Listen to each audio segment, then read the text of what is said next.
चलिए, हम लोगों ने जो है इसमें पार्ट बी जो है वो स्टार्ट किया था।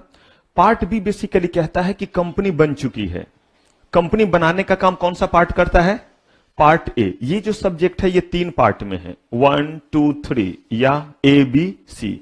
ए पार्ट कहता है बिजनेस को क्या करना है? स्टैब्लिश करना है, यानी कंपनी बनानी है। बन गई कंपनी। कंपनी बनने के बाद कंपनी चलानी भी है। कंपनी चलाने का मतलब हुआ कि कंपनी रूल रेगुलेशन से चलेगी, नियम के अकॉर्डिंग चलेगी। इस रूल रेगुलेशन और नियम के अकॉर्डिंग जब कंपनी को हमें चलाना रहता है तो हमें बड़े सारे कंप्लायंसेस फुलफिल करने पड़ते हैं। कंप्लायंसेस कुछ नहीं है, बने हुए नियम को फुलफिल करना कंप्लायंस कहलाता है। अब इनके ऊपर जो जो नियम एप्लीकेबल होंगे, किस दौरान? कंपनी को चलाने के दौरान। कहा कैसे कैसे नियम भाई एप्लीकेबल होंगे? कहा कोई भी कंपनी अगर बन गई है तो कंपनी अपने बारे में बताएगी ना कि हमने कितना प्रॉफिट इस साल कमाया है, हमारे पास कितने इंप्लॉय काम करते हैं, कितने इंप्लॉय को हमने मार डाला। मार डाला मतलब क्या मर्डर का काम करते हैं? नहीं, कंपनी हमारे फैक्ट्री में जो लोग काम कर रहे थे इतनी कैजुअलिटी हो गई, इसमें इतने लोगों की डेथ हो गई, इतने लोग जो है वो डिसेबल्ड हो गए। सब आपको बताऊंगा, मुझे अपना हाथ पैर सब काटना पड़ता है वो बताने के लिए। आप कहिएगा फिर बचेंगे कैसे? देखेंगे वहां के बाद कैसे बचेंगे। तो कहा अगर जो है वो रामदीन कहीं से गिर गया, चोट लग गया, रामदीन काम कर रहा है, रामदीन को प्रॉपर वेजेज मिलना चाहिए। कहा कि अगर कंपनी ने कोई इन्वेंशन किया तो कहा भाई पेटेंट से प्रोटेक्ट करेंगे। कंपनी ने कोई कॉपीराइट लिया तो कॉपीराइट एक्ट को कंप्लाई करेंगे। ट्रेडमार्क एक्ट है। कहा कंपनी कुछ चीज को प्रोड्यूस कर रही है, प्रोड्यूस करेगी तो कहीं ना कहीं हमारा इन्वायरमेंट भी जो है वो किसी न किसी तरह से अफेक्टेड होगा। उस केस में कहीं ऐसा तो नहीं है कि आप इन्वायरमेंट की ऐसी की तैसी कर रहे हैं। कहा इसका मतलब हम कुछ ना बनाए, क्योंकि जब गाड़ी भी रोड पे निकलती है तो आप फील करते हैं कि इन्वायरमेंट पॉल्यूट हो रहा है या नहीं। सोचिए जरा, सारी गाड़ी बंद कर देंगे तो बिल्कुल इन्वायरमेंट क्लीन हो जाएगा। पहुंचेंगे कैसे? सारे लोग जय हनुमान एक छलांग लगाएंगे और यहां पहुंचेंगे? कहा नहीं, हमारे लाइफ को सही तरीके से चलाने के लिए हमें दोनों चीज चाहिए, कन्वीनियंट और लग्जरी भी चाहिए और इन्वायरमेंट भी ऐसा चाहिए जिसमें हम जी सकें। इसलिए इनके ऊपर इन्वायरमेंट एक्ट के भी प्रोविजन लगाए। कहने का मतलब है कि जितने भी तरह के चीजों से कंपनी इंटरैक्ट करेगी उन सारे चीजों को इन्हें क्या करना रहेगा? कंप्लाई करना रहेगा। ये हम पढ़ेंगे किस पार्ट में? पार्ट बी में। और पार्ट सी क्या है आपका? बुरे वक्त की निशानी। कंपनी को हमने शुरू तो किया, चलाया भी कंपनी को। पार्ट ए में बनाया, पार्ट बी में चलाया कंपनी को। चलते चलते चलते चलते अब कंपनी बूढ़ा हो गया है, कंपनी बीमार पड़ा, हमने इलाज कराया, कंपनी उसके बाद भी ठीक नहीं हुआ, कंपनी को हॉस्पिटलाइज कर दिया। अब जो है डॉक्टर ने जवाब दे दिया सॉरी हम इन्हें नहीं बचा सकते, तो हम कंपनी को बंद कर देंगे। ये हुआ वाइंडिंग अप। तो पार्ट सी जो है वो इसके बुरे वक्त की कहानी कि जब कंपनी को खत्म करना रहेगा तो कैसे करेंगे। हमने ना कंपनी को शुरू किया ना हमने कंपनी को बंद किया, हम किस में आ गए? बीच में आए और हमने कंपनी को क्या करना शुरू कर दिया? चलाना शुरू किया कि कंपनी को हम चलाएंगे कैसे। तो इसमें हमने देखा कि अगर कोई कंपनी है तो वो कोई ना कोई क्या बनाएगी? प्रोडक्ट बनाएगी। प्रोडक्ट कहां बनते हैं? हमारे आपके घर में। कंपनी का कुछ प्रोडक्ट रेड के घर में बनेगा, कुछ ब्लू के घर में बनेगा, कुछ हमारे पिंक के घर में। ऐसे ही बनेगा। मैं तो गरीब आदमी, मेरा तो घर ही छोटा है, तो मेरे घर में तो कुछ ना बनेगा तो प्रोडक्ट क्या बनेगा? कहां बनेगा? फैक्ट्री में बनेगा। तब इन्होंने कहा कि फैक्ट्री में अगर कोई मजदूर काम कर रहा है तो उनको आप मिनिमम फैसिलिटी प्रोवाइड करेंगे या नहीं। आप क्लास ले रहे हैं, यहां पे आप देखते हैं क्लास कहा जाता है कि पढ़ने का मतलब है कि सुखार्थीनो कुतो विद्या कुतो विद्यार्थिनं सुखम। संस्कृत के ये लाइन है, ये नहीं कि मैं पंडिताई का काम करता रहता हूं। पिटाई लगी थी तो संस्कृत भी याद रह गया, 10th तक संस्कृत पढ़ना रहता था, श्लोक वगैरह। कहते हैं कि सुख चाहने वाले को विद्या कहां और विद्या चाहने वालों को सुख कहां। इसका मतलब है कि पहले के समय में गुरुकुल में नहीं जाते थे, राजा महाराजा के बच्चे भी जाते थे और उसी गुरु के पास जंगलों में रहते थे ताकि किसी में कोई भेदभाव ना हो। पता चला कि आज के समय में जो बहुत जो है वेल ब्लेस्ड है उनके घर पे ट्यूटर आते हैं छोटे बच्चों के केस में। जो थोड़े कम हैं वो जाते हैं पढ़ने के लिए, जो उससे भी कम वो सिर्फ स्कूल जाते हैं, जो उससे भी कम वो सर्वोदय विद्यालय जाते हैं। अब इसका तो ये मत कहिएगा सर्वोदय विद्यालय का मतलब कोई कमेंट है। मैं भी गवर्नमेंट स्कूल में पढ़ा हूं कुछ दिनों तक, मैं घूम घूम करके पढ़ा हूं अलग अलग स्कूल में। लगता था पढ़ने नहीं, सारे स्कूल का इंस्पेक्शन करने जा रहा हूं, क्योंकि पापा का ट्रांसफर होता रहता था, इधर उधर घूमते रहते थे। अब कह रहे हैं कि अगर ये काम आपका फैक्ट्री में होता है, इसका मतलब है कि फैक्ट्री में जो लोग काम करते हैं उनको मिनिमम सुविधा मिलनी चाहिए। क्या करने के लिए? काम करने के लिए। आप पढ़ाई करने के लिए आई हैं, बिल्कुल सही है, लेकिन क्या यहां पे एक मिनिमम कंफर्ट जोन नहीं होना चाहिए? हमारे स्ट्रैप जो है वो थके हारे आए। अगर सोचिए यहां पे जो है वो हीटर चल रहा होता एसी की जगह, कितना मजा आता। ये मुझ पे लुटाना शुरू करते। यानी कि मैं ये नहीं कहता पढ़ाई का मतलब आपको आलिशान कुशन वाला जो है वो गद्दा दिया जाए, फिर तो लेटम लेट पढ़ते ही पढ़ते जो है थिंकिंग से डीप थिंकिंग में कब चले जाएंगे। लेकिन कम से कम एक कंफर्ट जोन, एक रीजनेबल टेम्परेचर होना चाहिए जिसपे आप सही तरीके से क्या कर सकें, पढ़ सके। एक नॉर्मल इक्विपमेंट होना चाहिए जिससे आपको सुनाई दे ठीक से, जिससे आप चीजों को देख सके। कहा ऐसे ही फैक्ट्रीज एक्ट बनाया गया ताकि जो भी फैक्ट्री में काम करता है उसको वो मिनिमम कंफर्ट मिले जिससे वो काम कर सके। जरूरत से ज्यादा उससे जो हम उससे काम ना कराएं वर्किंग आवर्स वगैरह को लेकर के। कहा ठीक है। उसके बाद हमने जब फैक्ट्रीज एक्ट, इस एक्ट में मैंने पहले बताया कि इसमें बड़े सारे एक्ट हमें क्या करने हैं, पढ़ने थे, जिसमें से हमने जो है वो सबसे पहले कौन सा एक्ट पढ़ा था, सबसे पहले हमने देखा था फैक्ट्रीज एक्ट को। फैक्ट्रीज एक्ट के सारे प्रोविजंस को हमने देखने के बाद क्या पढ़ना शुरू किया था, इसके बाद हमने पढ़ना शुरू किया था मिनिमम वेजेस एक्ट। और हमने कहा था कि मिनिमम वेजेस एक्ट बेसिकली करता क्या है। कहा मिनिमम वेजेस एक्ट का जो है वो काम ये है कि अगर कोई कहीं काम कर रहा है तो काम करने पे उसे कम से कम उतना अमाउंट मिलना चाहिए। कहा ये अमाउंट कौन तय करे। अगर मैं काम दे रहा हूं तो मैं क्या चाहूंगा कि कोई मेरे यहां काम करे, मुफ्त में काम करके जाए, हो सके तो काम भी करे, कुछ पैसे भी दे करके जाए। सोच करके देखिए ह्यूमन बीइंग का टेंडेंसी।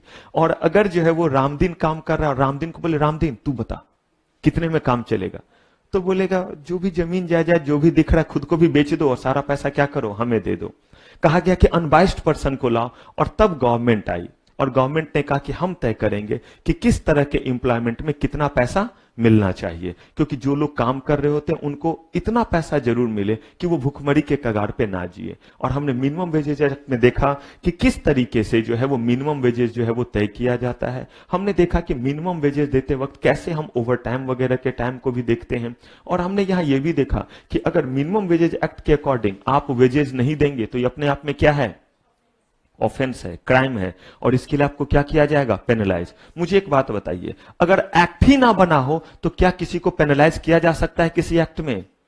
आप पहले कानून तो बनाइए कि ये चीज ऑफेंस है या ये चीज गलत है, तब ना आप मुझे क्या करेंगे, किसी चीज के लिए अकाउंटेबल करेंगे। इसलिए इतने सारे प्रोविजन बनाए गए लेबर लॉ के, और ये सब किसके ऊपर एप्लीकेबल है, ये हर उस पर्सन पे एप्लीकेबल है जो इस एक्ट के दायरे में आएगा। और जब हम पढ़ रहे हैं यहां पे setting up business entity, setting up business entity and closure, closure अभी हटा दीजिए, setting up business entity. Business entity हमने बना लिया, बना तो लिया, पेन बनाना है, बिजनेस एंटिटी पेन बनाना शुरू कर रहे हैं, फैक्ट्री में बनेगा, मजदूर काम करेंगे, उन मजदूरों के ऊपर जो है ये एक्ट अप्लीकेबल होंगे। तो हमने फैक्ट्रीज एक्ट देखा। मिनिमम वेजेस एक्ट में हमने ये तो देख लिया कि कितना जो है वो मिनिमम वेजेस देंगे, लेकिन जरा इससे ऊपर के डिस्कशन को कीजिए। हमने तय कर दिया कि इस एम्प्लॉयमेंट में हर दिन काम करने वाले को 1000 मिलेगा, 500 मिलेगा, अलग अलग एम्प्लॉयमेंट में अलग अलग रेट तय किया गया। जिस एम्प्लॉयमेंट में जरूरत है उस एम्प्लॉयमेंट में रेट तय करेंगे, जिस एम्प्लॉयमेंट में जरूरत नहीं उस एम्प्लॉयमेंट में रेट तय नहीं करेंगे। क्यों? क्योंकि वहां पे पहले ही हम देख रहे हैं कि उस बंदे के पास इतने काम है कि बंदा खुद जो है वो हाई बार्गेनिंग पावर पे है। और हाई बार्गेनिंग पावर का मतलब क्या हुआ, हम कह रहे हैं कि आकर के हमारे घर में काम करो, वो कह रहा है टाइम नहीं है। इसका मतलब क्या, वहां पे हमें मिनिमम वेजेस तय करने की जरूरत है। हो सकता है कि दिल्ली में जो है वो जो इलेक्ट्रॉनिक्स या जो मैकेनिक वगैरह है उनका जो है वो पोजीशन बहुत अच्छा, लेकिन हो सकता है कि रूरल एरिया में अगर वही काम कर रहा है तो वहां पे जो है उसे सही दाम नहीं मिल रहे हो। कहा गया कोई बात नहीं है, वहां पे हम क्या तय कर देंगे, वहां पे हम मिनिमम वेजेस तय कर देंगे। अब हमने ये तो देख लिया कि मिनिमम वेजेस कितना है, इसका मतलब रामदीन को क्या मिलना चाहिए, मिनिमम वेजेस जरूर मिलना चाहिए। अगर इंप्लॉयर उससे ज्यादा दे रहा है तो गुनाह कर रहा है, जल्दी बोलिए हां या ना। और अगर उससे कम दे रहा है तो कर रहा है। ज्यादा देने से जो है वो लेबर का भला होगा, उसका बुरा नहीं होगा। इन्होंने कहा ठीक है, लेकिन अगर 1000 रुपया देना है तो 30 दिन का, या 500 रुपए देने हैं तो 30 दिन का 15,000 रुपया इस पूरे महीने का। वो वहां काम कर रहा है, 30 दिन हो गया, अब सैलरी मिलनी चाहिए ना। मिनिमम वेजेस के अकॉर्डिंग आप दे रहे हैं, कम नहीं दे रहे हैं। मिनिमम वेजेस मान लीजिए 400 रुपए था या 500 रुपए था, आपने दिया 15,000 रुपए, तो मिनिमम वेजेस को क्या आपने कॉन्ट्रावेन किया। फैक्ट्रीज एक्ट के अकॉर्डिंग आप उसे वो सारे कंडीशन दे रहे जो कंडीशन देना चाहिए। आप उससे उतनी ही देर काम करा रहे जितना फैक्ट्रीज एक्ट में लिखा हुआ है, उतना ही पैसा दे रहे हैं जितना मिनिमम वेजेस एक्ट में लिखा हुआ है, या उससे ज्यादा दे रहे हैं। इसका मतलब इस दोनों एक्ट को तो आपने कॉन्ट्रावेन नहीं किया। अब देखिए कुछ लोग चौधरी बने उन्होंने बोला अच्छा हमारे ऊपर कानून बना दिए और कानून बना करके चाहते हो कि हम जो है वो सारा चीज रामदीन को प्रोवाइड करें। अब तू देख, ये कौन बोल रहा है? ऑक्यूपायर बोल रहा है, मालिक बोल रहा है। और वो बोलता है ठीक है, सारे कंडीशन दिए काम करने के और मिनिमम वेजेस के अकॉर्डिंग बोला वेजेस भी मिलेंगे। महीने खत्म हो गए, 1 तारीख 2 तारीख, रामदीन इंतजार में, पैसे आएंगे, रामदीन के पास पैसे आएंगे तो क्या करेगा? राम दुलारी के लिए कुछ लेके जाएगा, चुन्नू मुन्नू गुड़िया पिंकी बबलू टिंकू या और जिसकी तैयारी है कुछ लेकर के जाएगा। कहा ठीक है, लेकिन जरा सोचिए 3 तारीख 4 तारीख आप देखते होंगे घर में भी, मैं बहुत बड़े घर की बात नहीं कर रहा हूं जहां पे सैलरी मिलना या ना मिलना मैटर नहीं करता है, एक नॉर्मल फैमिली की बात कर रहा हूं और मुझ जैसे गरीबों का। हमारे घर में जब पापा की सैलरी आने वाली रहती थी तो हम लोग जो है वो पहले से ही खुश रहते थे। आप कहिएगा क्यों? जिस दिन पापा को सैलरी मिलती थी उस दिन हमें 5 रुपए मिलते थे, 5 रुपीज। और स्कूल वगैरह जाते समय, तो मैं बहुत बूढ़ा व्यक्ति हूं इसलिए बात थोड़ी पुरानी है, आपसे डबल हूं, तो इसलिए थोड़ा सा जो है 5 रुपीज इस समय के लिए थोड़ा ज्यादा हो जाएगा। तो उस दिन 5 रुपीज मिलते थे जब सैलरी जिस दिन मिलती थी, हम इसके इंतजार में रहते थे। कभी कभी पापा आते थे तो बड़े दुखी रहते थे क्योंकि बहुत सारे काम पेंडिंग पड़े हुए हैं और इसी चीज के लिए रुके हुए हैं। इस महीने का सैलरी आएगा, पापा शूज मेरे फट गए, आ रहा है सैलरी, इस महीने का सैलरी आएगा दिला देंगे तुम्हारा शूज। अब इंतजार में कि सैलरी आएगा तो एक तो वो 5 रुपए मिलेंगे और दूसरा शूज मिलेंगे। मम्मा का अलग 4 डिमांड कि ये खराब है तो वो खराब है, कितने दिन से इस फ्रिज को घसे जा रहे हैं। अब तो ये फ्रिज है, ये अलमीरा का भी काम करना बंद कर दिया है, यानी उसमें कुछ रख भी नहीं सकते, सारे जो है उसके डोर गिरने लगे हैं। आपको भी ला देंगे, आने दीजिए सैलरी। किसी को सैलरी, किसी को बोलते थे बोनस मिलने दीजिए, ऐसे करके चल रहा है। जरा सोचिए 4 5 6 7, बेचारा रामदीन 15, अगला महीना आ गया। मुझे बताइए ये जाति है या नहीं है? और इस जाति को अगर कोई कर रहा है तो इसे देखने वाला कौन है जब तक इसके लिए कानून ना हो? वो कहता है दे तो रहा हूं, आपने मिनिमम वेजेस तय किया ना, मिनिमम वेजेस के अकॉर्डिंग दूंगा। आपने ये कब बोला है कि मिनिमम वेजेस के अकॉर्डिंग कब देना? तो बोला अच्छा। तब जाकर के क्या करना पड़ा?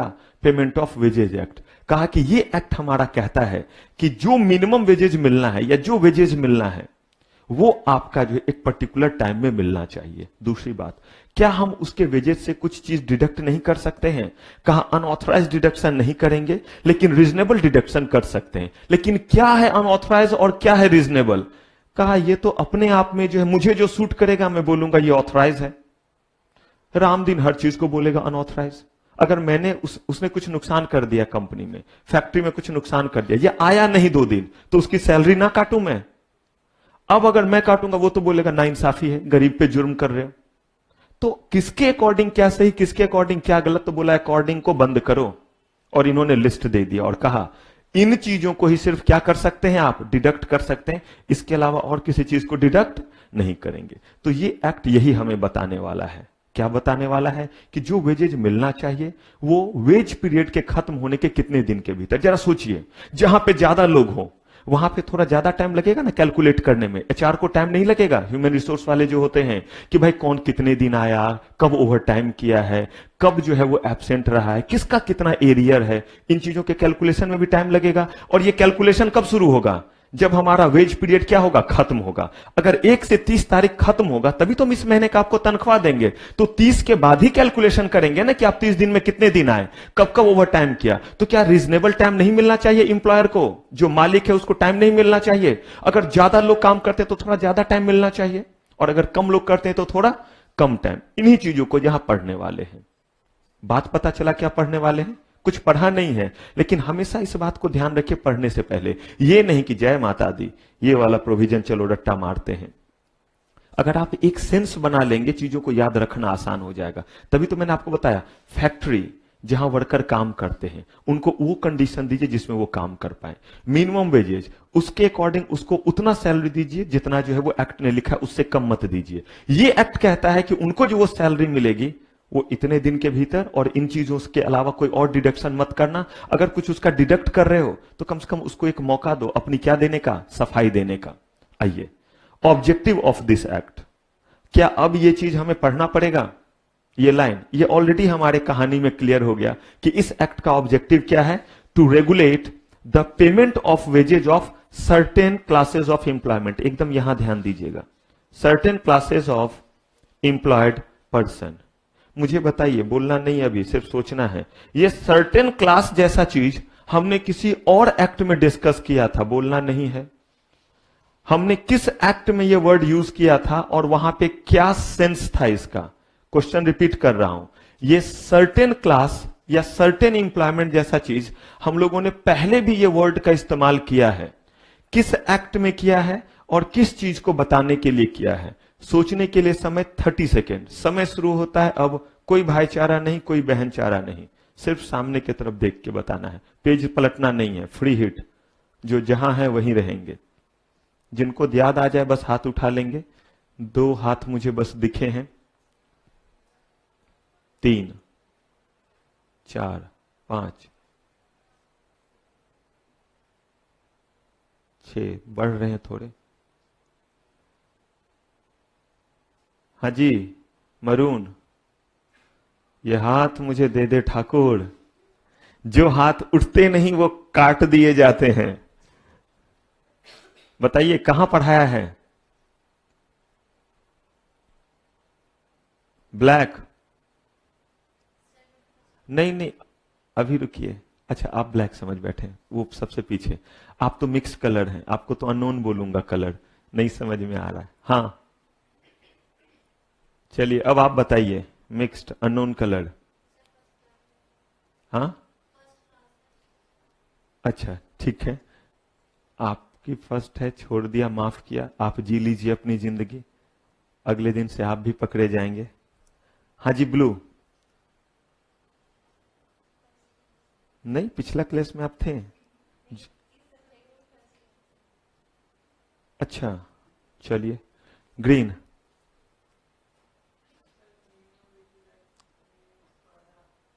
तो डरे हुए क्यों हैं? आपको बताऊं हम लोग गड़बड़ क्या करते हैं एग्जाम में, वो सुनिए। जो क्वेश्चन नहीं आ रहा होता है, मैं तो किस्मत ही खराब है, कोई क्वेश्चन ही नहीं आ रहा है, कम वक्त, पता नहीं मेरे साथ ही ऐसा क्यों होता है। जब 10th में थे तब भी ऐसा हुआ था, 12th में भी हुआ था। अरे बाद में ये सब कहानी कर लेना, थोड़ा और आगे बढ़ के देखो, कोई और आ रहा होगा। अब जब क्वेश्चन आ रहा होता है तो वही मिस यूनिवर्स मिस वर्ल्ड की तरह, मेरे जैसा मुंह वाला मिस यूनिवर्स और मिस वर्ल्ड नहीं, वो चौंक जाते हैं। जैसे announcer, now the miss world is this this this, और जो बनते हैं वो ऐसे ही कर लेते हैं। तो वैसे ही जब हमें आ रहा होता है तो भी हम, ऐसा कैसे हो सकता है, मेरे जैसे को भी कोई क्वेश्चन आ सकता है, जरूर क्वेश्चन कुछ और होगा, मुझे ये नहीं आ सकता। बिल्कुल आप सही कह रहे हैं। तो थोड़ा हिम्मत करके जब आता रहे तो सही को बोलिए। किस जगह बोला था? किस जगह?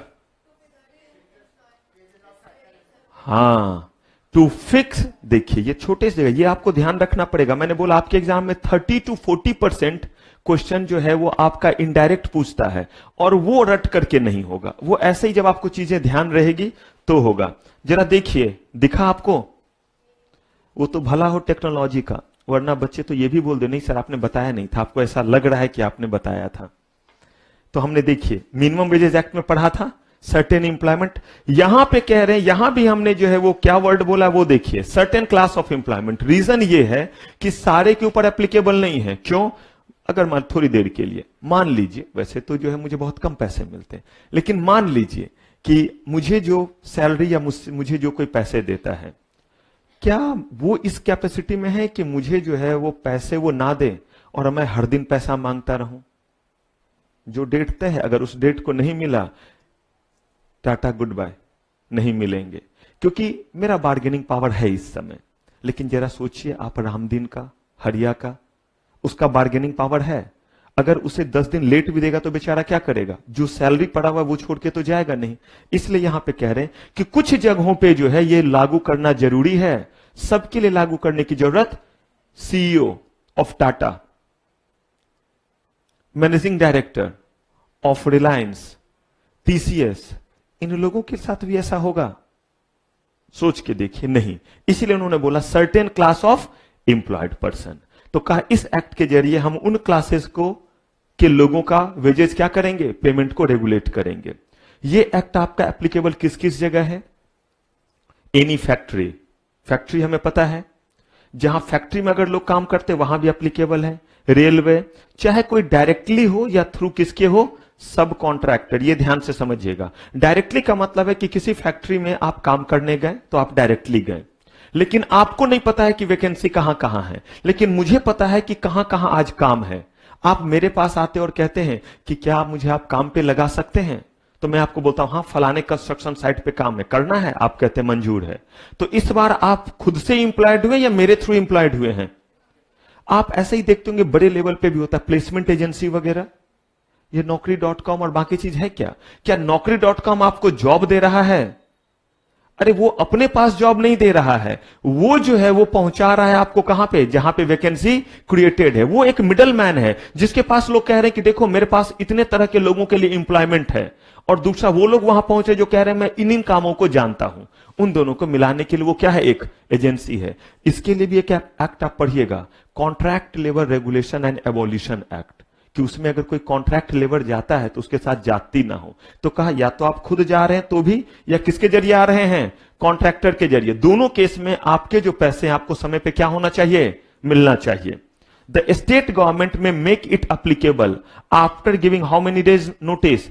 अब देखिए ये आपको याद रखना पड़ेगा, इसमें मैं आपको कितना भी कहानी राम दिन राम दुलारी को लाऊं, ये वर्ड आपको और ये डिजिट याद रखना पड़ेगा।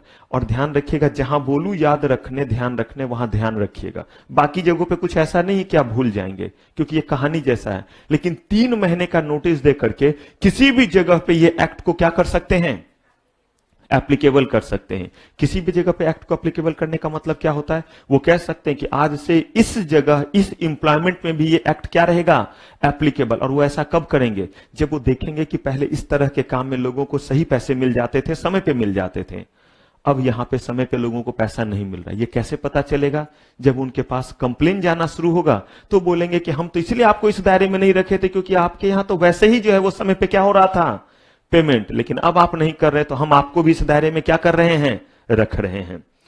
कितने मंथ का नोटिस, और ऑफिशियल गजट से परेशान मत होइएगा। ऑफिशियल गजट बेसिकली एक डॉक्यूमेंट है। जब भी कोई भी चीज गवर्नमेंट पब्लिक को कहती है तो वो एक रिकॉर्ड रखती है कि मैंने क्या क्या लोगों के ऊपर कानून बनाए हैं। मुझे एक चीज बताइए, गवर्नमेंट ने कह दिया आज से ये कानून अप्लीकेबल, एक ही कानून अप्लीकेबल किया हुआ है, हजारों तरह के हैं। कल को वो खुद भूल जाएंगे कि कौन सा किस दिन से एप्लीकेबल है। और अगर कहीं कोई एक्टिविटी हुआ तो वो उस दिन से क्राइम माना जाएगा जिस दिन से ऑफिशियल गजट में क्या हुआ है, नोटिस हुआ है। आप देखते हैं कोई एक्ट पास हुआ है, जैसे अभी देखिए आरटीआई एक्ट हुआ है, कंपनीज एक्ट का बिल पास हुआ है, कंज्यूमर्स प्रोटेक्शन एक्ट पे भी जो है वो चीजें पास हुई है।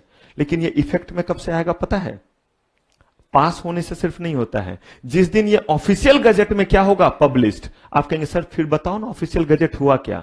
ऑफिशियल गजट बेसिकली समझिए एक कॉपी है, एक बुक है, जिसमें जब तक वो बात लिखी नहीं जाए सबके सिग्नेचर होने के बाद, तब तक वो एप्लीकेबल नहीं होगा। और ये जो है वो पहले अभी भी ये कहलाता है भारत का राजपत्र। हिंदी में इसे कहते हैं भारत का राजपत्र, और इंग्लिश में कहते हैं ऑफिशियल गजट।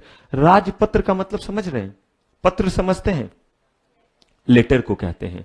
राजपत्र, राजा का पत्र। पहले के जमाने में क्या होता था, जब हमारे देश में राजाओं का शासन था, राजा अगर कोई फरमान निकालते थे तो कैसे निकालते थे, बस राजा ने जो बोल दिया बस हो गया, नहीं, उस चीज को जनता के बीच में क्या किया जाएगा, पहुंचाया जाएगा। वहां पे जो है एक बंदा होता था बड़ा सा ढोल लेकर के, जो है वो कहीं ऊंचे जगह पे खड़ा हो जाता था जहां लोग जमा हो जाते थे गांव में, और कस के बजाना शुरू करता था, सुनो सुनो सुनो राजा विक्रमादित्य का फरमान सुनो। लोग सामने आते थे और तब कहता था कि राजा विक्रमादित्य ने यह कहा है कि कल से उनके राज्य में जो भी व्यक्ति, या आज से उनके राज्य में जो भी व्यक्ति चोरी करता हुआ पकड़ा जाएगा, पहले चोरी पे उसका दाहिना हाथ काट दिया जाएगा, दूसरी बार चोरी करेगा तो उसका बायां हाथ भी काट दिया जाएगा, तीसरी बार चोरी करेगा तो उसका सर कलम कर दिया जाएगा। इसका मतलब उस दिन से वो कानून हो गया। और कैसे वो बोलता था, यहां उसके पास जो है तलवार नहीं होता था, एक पत्र जैसा होता था, उसको ऐसे करके खोलता था, ऐसे लपेटा हुआ जैसा रहता था, और फिर उसे क्या किया जाता था, यही था राजपत्र, राजा के द्वारा लिखा हुआ पत्र, और उसे जो है वो एक जगह रख दिया जाता था। और वही हुआ कानून, कि राजा ने इतने कानून जारी किए। आज के डेट में चीज कैसे है, इलेक्ट्रॉनिक है, तो आपने जैसे फाइल बनाया, फाइल को सेव कर दिया, वैसे ही जो है वो एक जगह सेव हो गया, और वो कहलाता है ऑफिशियल गजट। तो ऑफिशियल गजट में चीजों को पब्लिश करके कितने दिन का नोटिस दे करके, 3 मंथ्स का नोटिस देकर के इस एक्ट को किसी भी जगह जो है क्या कर सकते हैं, एप्लीकेबल कर सकते हैं। लेकिन याद रखिए, वो कोई भी जगह अगर होगा तो किन लोगों के ऊपर एप्लीकेबल होगा। एक तो हुआ वो जगह कौन सा होगा जो सीजी ने कहा है, लेकिन क्या वहां के सारे इंप्लॉय कवर होंगे, बोला नहीं।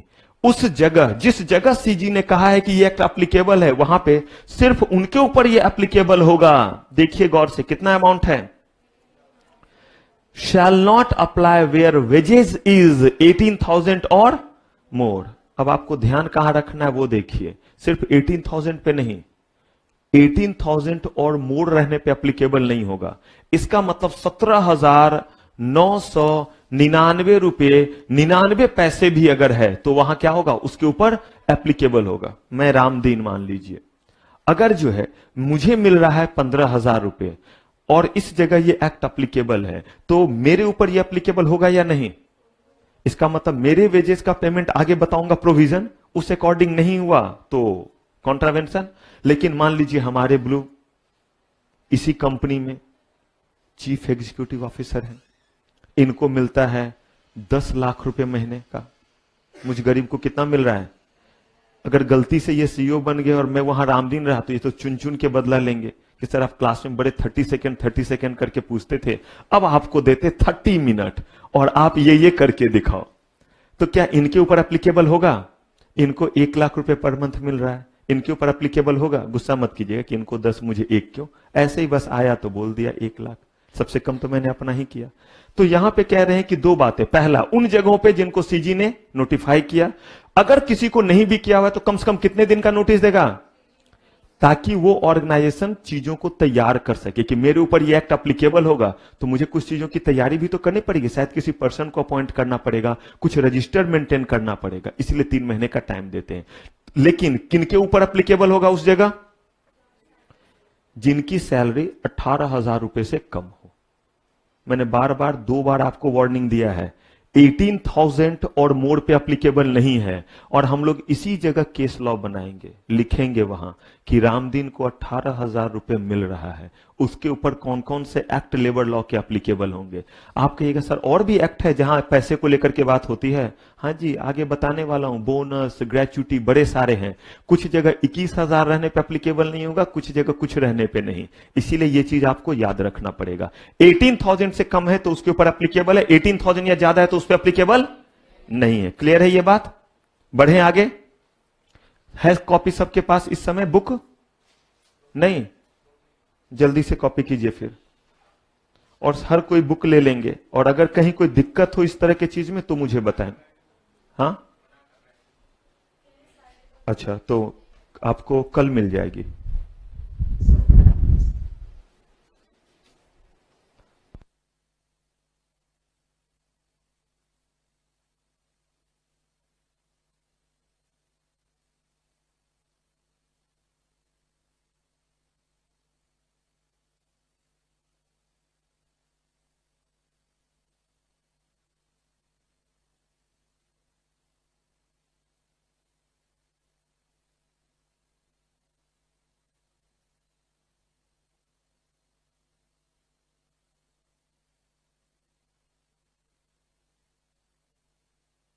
आगे बढ़ेंगे।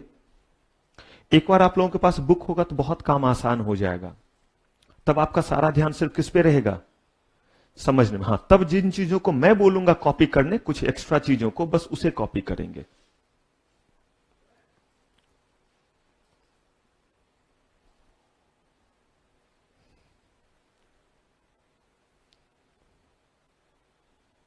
आपके पार्टनर नहीं है आज, तो आपने आज उनका साथ छोड़ दिया। एक दिन आप वेल नहीं थे तो उन्होंने क्लास छोड़ दिया। अच्छा, पिछली बार जो मैंने बोला उसका आप इंप्लीमेंट किया कि घर जाकर के अगर बता देंगे तो दोनों का काम हो जाएगा। गुड। देखिए, इसको कहते हैं जज्बा पढ़ने का और पढ़ाने का। Mamma will be so proud of you.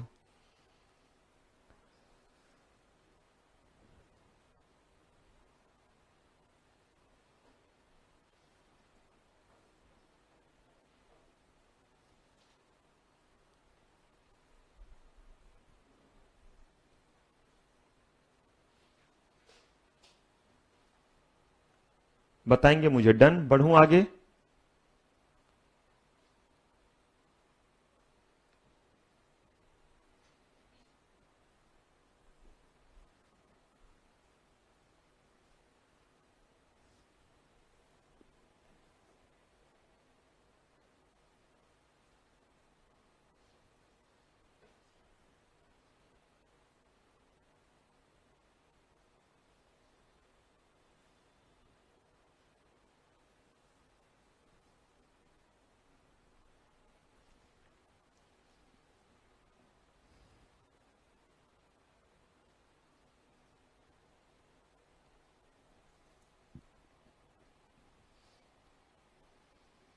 इस पूरे स्लाइड में याद करने वाली बात कौन कौन सी? जल्दी बताइए। ऐसे थोड़ा ना सारा कुछ जो है वो बुक का पढ़ लेंगे। समझने वाला चीज तो मैंने इतना बोल दिया, उसी में समझ में आ जाएगा कि पेमेंट ऑफ वेजेज एक्ट क्या है। इतने बड़े चीज से बस दो बातें आपको समझनी है, 3 months और 18,000 से लेस, बस यही ध्यान रखिएगा। बस ऐसे ही करके आपको जो है अपने एग्जाम के लिए, और एग्जाम के रात में क्या रिवाइज करके जाएंगे वो चीज अभी से तैयार करनी रहेगी। कुछ नहीं, इतने बड़े पे जब आपके पास बुक रहेगा, उस बुक में बस इतने को मार्क करेंगे, 3 और ये, और बस यही छोटा सा नोट ध्यान रखेंगे, क्योंकि बाकी कहानी तो आपको ध्यान रहेगा, या वो भी ध्यान नहीं रहेगा तो फिर तो चुल्लू भर चाहिए रहेगा। बाकी चीज ध्यान रखेंगे, बस इसको जो है वो याद रखेंगे। चलिए अब है इनके प्रोविजंस पे आइए। Time of payment of wages, यही तो लड़ाई है इस एक्ट में, कितने दिन में पेमेंट करें। याद कीजिए, मैंने कुछ शुरू में जब भूमिका बना रहा था, टेलर दे रहा था, तो ट्रेलर के समय मैंने कुछ बोला था कि जहां ज्यादा लोग काम करें वहां पे इंप्लॉयर को आप रीजनेबली थोड़ा सा क्या कीजिए, ज्यादा समय दीजिए। क्यों? ताकि जितने ज्यादा लोग काम करेंगे उन्हें उतना ज्यादा टाइम लगेगा कि किसका कितना सैलरी बनना चाहिए। बिल्कुल उसी फिलॉसफी पे, उसी आइडियोलॉजी पे इन्होंने इस प्रोविजन को बनाया है।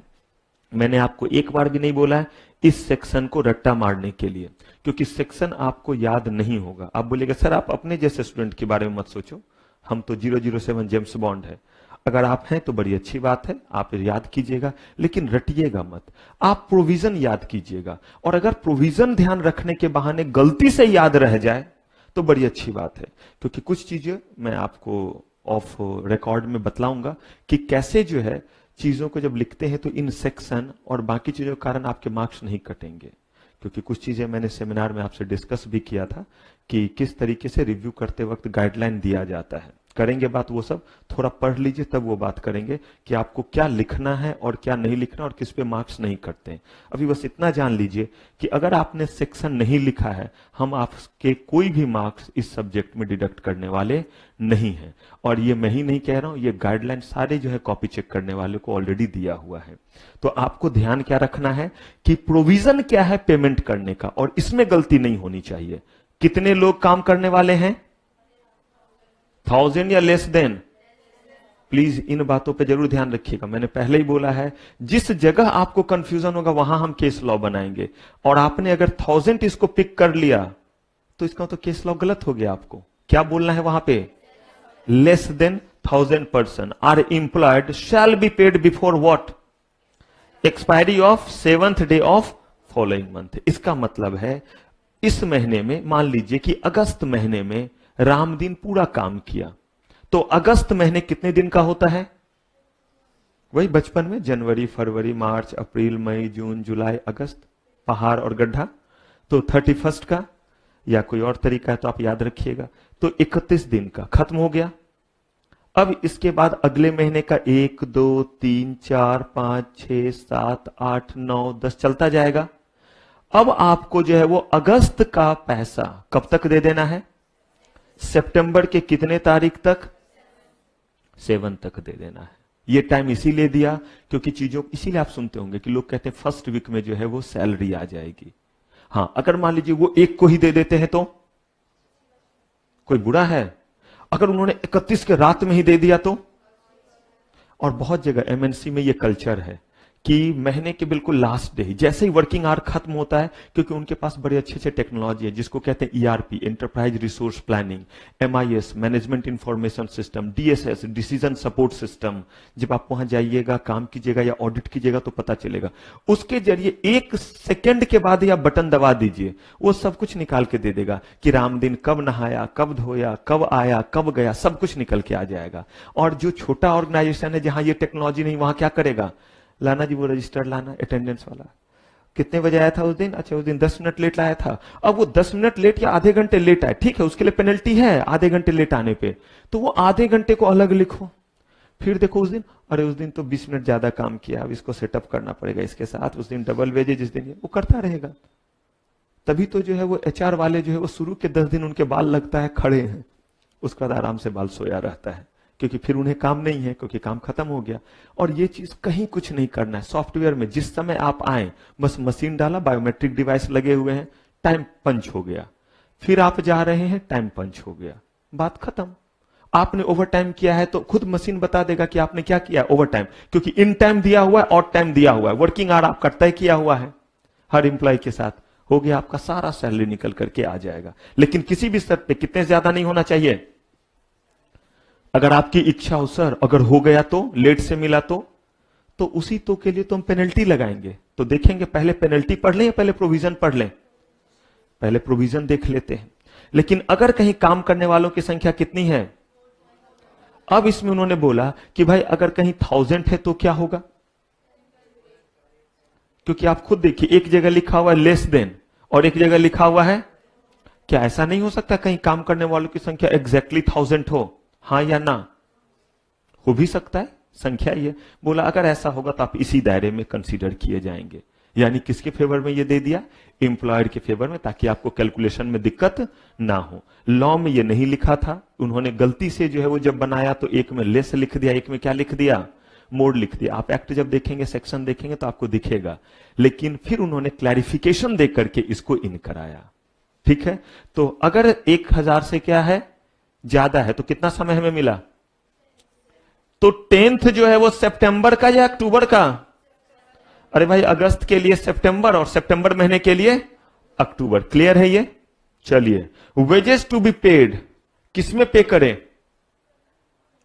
पुराने जमाने में जो सिक्के चलते थे वो देते हैं, वो 1000 का नोट जो बंद हो गया है, वो कुछ बचे हुए हैं वो दे देते हैं ना रामदीन को। वो 500 के पुराने वाले नोट कहा गया कि नहीं, किसमें पे कीजिए, करंट कॉइन और करेंसी नोट। कहा गया all wages shall be paid in current coin और करेंसी नोट और बाय चेक और by crediting the wage in bank account of employ. बड़ा सिंपल सा चीज है, या तो जो है आप करेंसी में कीजिए, और वो भी कौन सा करेंसी होगा, जो इस समय चल रहा है वो करेंसी। आप कहिएगा सर ये लिखा क्यों? कहा कि इसलिए लिखना पड़ा ताकि किसी तरह का एम्बिग्यूटी ना रहे। एम्बिग्यूटी का मतलब संदेह। देखिएगा हम लोग जब शुरू करेंगे इंटरप्रिटेशन ऑफ स्टैट्यूट आज ही, तो देखिएगा कि कैसे हमारे एक्ट में बहुत सारे जगहों पे डाउट आता है कि आखिर करें क्या, इसका मतलब क्या समझे। इसलिए उन्होंने क्लैरिटी दे दी कि भाई सिर्फ और सिर्फ किस कॉइन में होगा, अभी के कॉइन में, अभी के करेंसी में होगा। आप चाहे तो उनके बैंक अकाउंट में डायरेक्टली दे सकते हैं, या आप चाहे तो कैसे पे कर सकते हैं उनको, चेक के जरिए जो है वो पे कर सकते हैं, इसी मोड में कर सकते हैं। क्लियर है? डन कीजिए, तेजी से डन कीजिए।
डन, बढ़े आगे।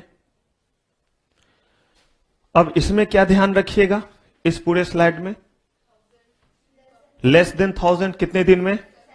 अब ऐसा ही करके जैसे दिमाग में रखिए। और एक चीज और, मैंने जो आपको लिखने के लिए बोला है, लिखने की प्रैक्टिस, जिन बच्चों को भी थोड़ी सी भी दिक्कत हो बिल्कुल मुझसे मिलेंगे, क्योंकि मैंने खुद बोला है आय बैल मुझे मार। आप लिखिए और लिख के मुझसे मिलिए कि सर लिख तो रहे हैं लेकिन मुझे बताइए कि क्या जो है हमारा सही जा रहा है ये तरीका, या इसमें और मुझे कुछ चेंज करने पड़ेंगे। मैंने आपको बोला इसलिए मैं हेल्प कर सकता हूं कि खुद रिव्यू बोर्ड में हूं कि कितने पे कितने मार्क्स मिलेंगे। तो आप ये लिखेंगे और मुझे दिखलाएंगे। और जो मैंने बोला हर दिन घर में लिखिए 10 to 20 जो है वो लाइंस, इतना ही अगर आप लिख लेते हैं हर सब्जेक्ट में तो सफिशियंट है बस। लेकिन इसको डिसकंटिन्यू मत कीजिए। अब इसी को जब लिखना रहेगा घर में तो क्या करेंगे, जा करके आराम से एक बार रिवाइज करके कॉपी को रख दिया, या जो आपके बुक है उसको रख दिया। अब घर का होमवर्क वाला कॉपी लिया, उसमें डेट डाला, और तब वेजेस को पे करने को लेकर के क्या था प्रोविजन, तो लेस देन 1000 है तो नेक्स्ट मंथ के 7 डे में, और अगर 1000 से ज्यादा है तो 10 डेज में करेंगे। अच्छा, पेमेंट जो करेंगे वो किस में करेंगे, तो दो बातें थी, करंट जो है वो करेंसी और क्वाइन दोनों चीज, तब मार्क्स आएंगे। और दूसरा क्या था, या तो जो है वो बैंक अकाउंट में दे देंगे या फिर चेक से जो है कर देंगे।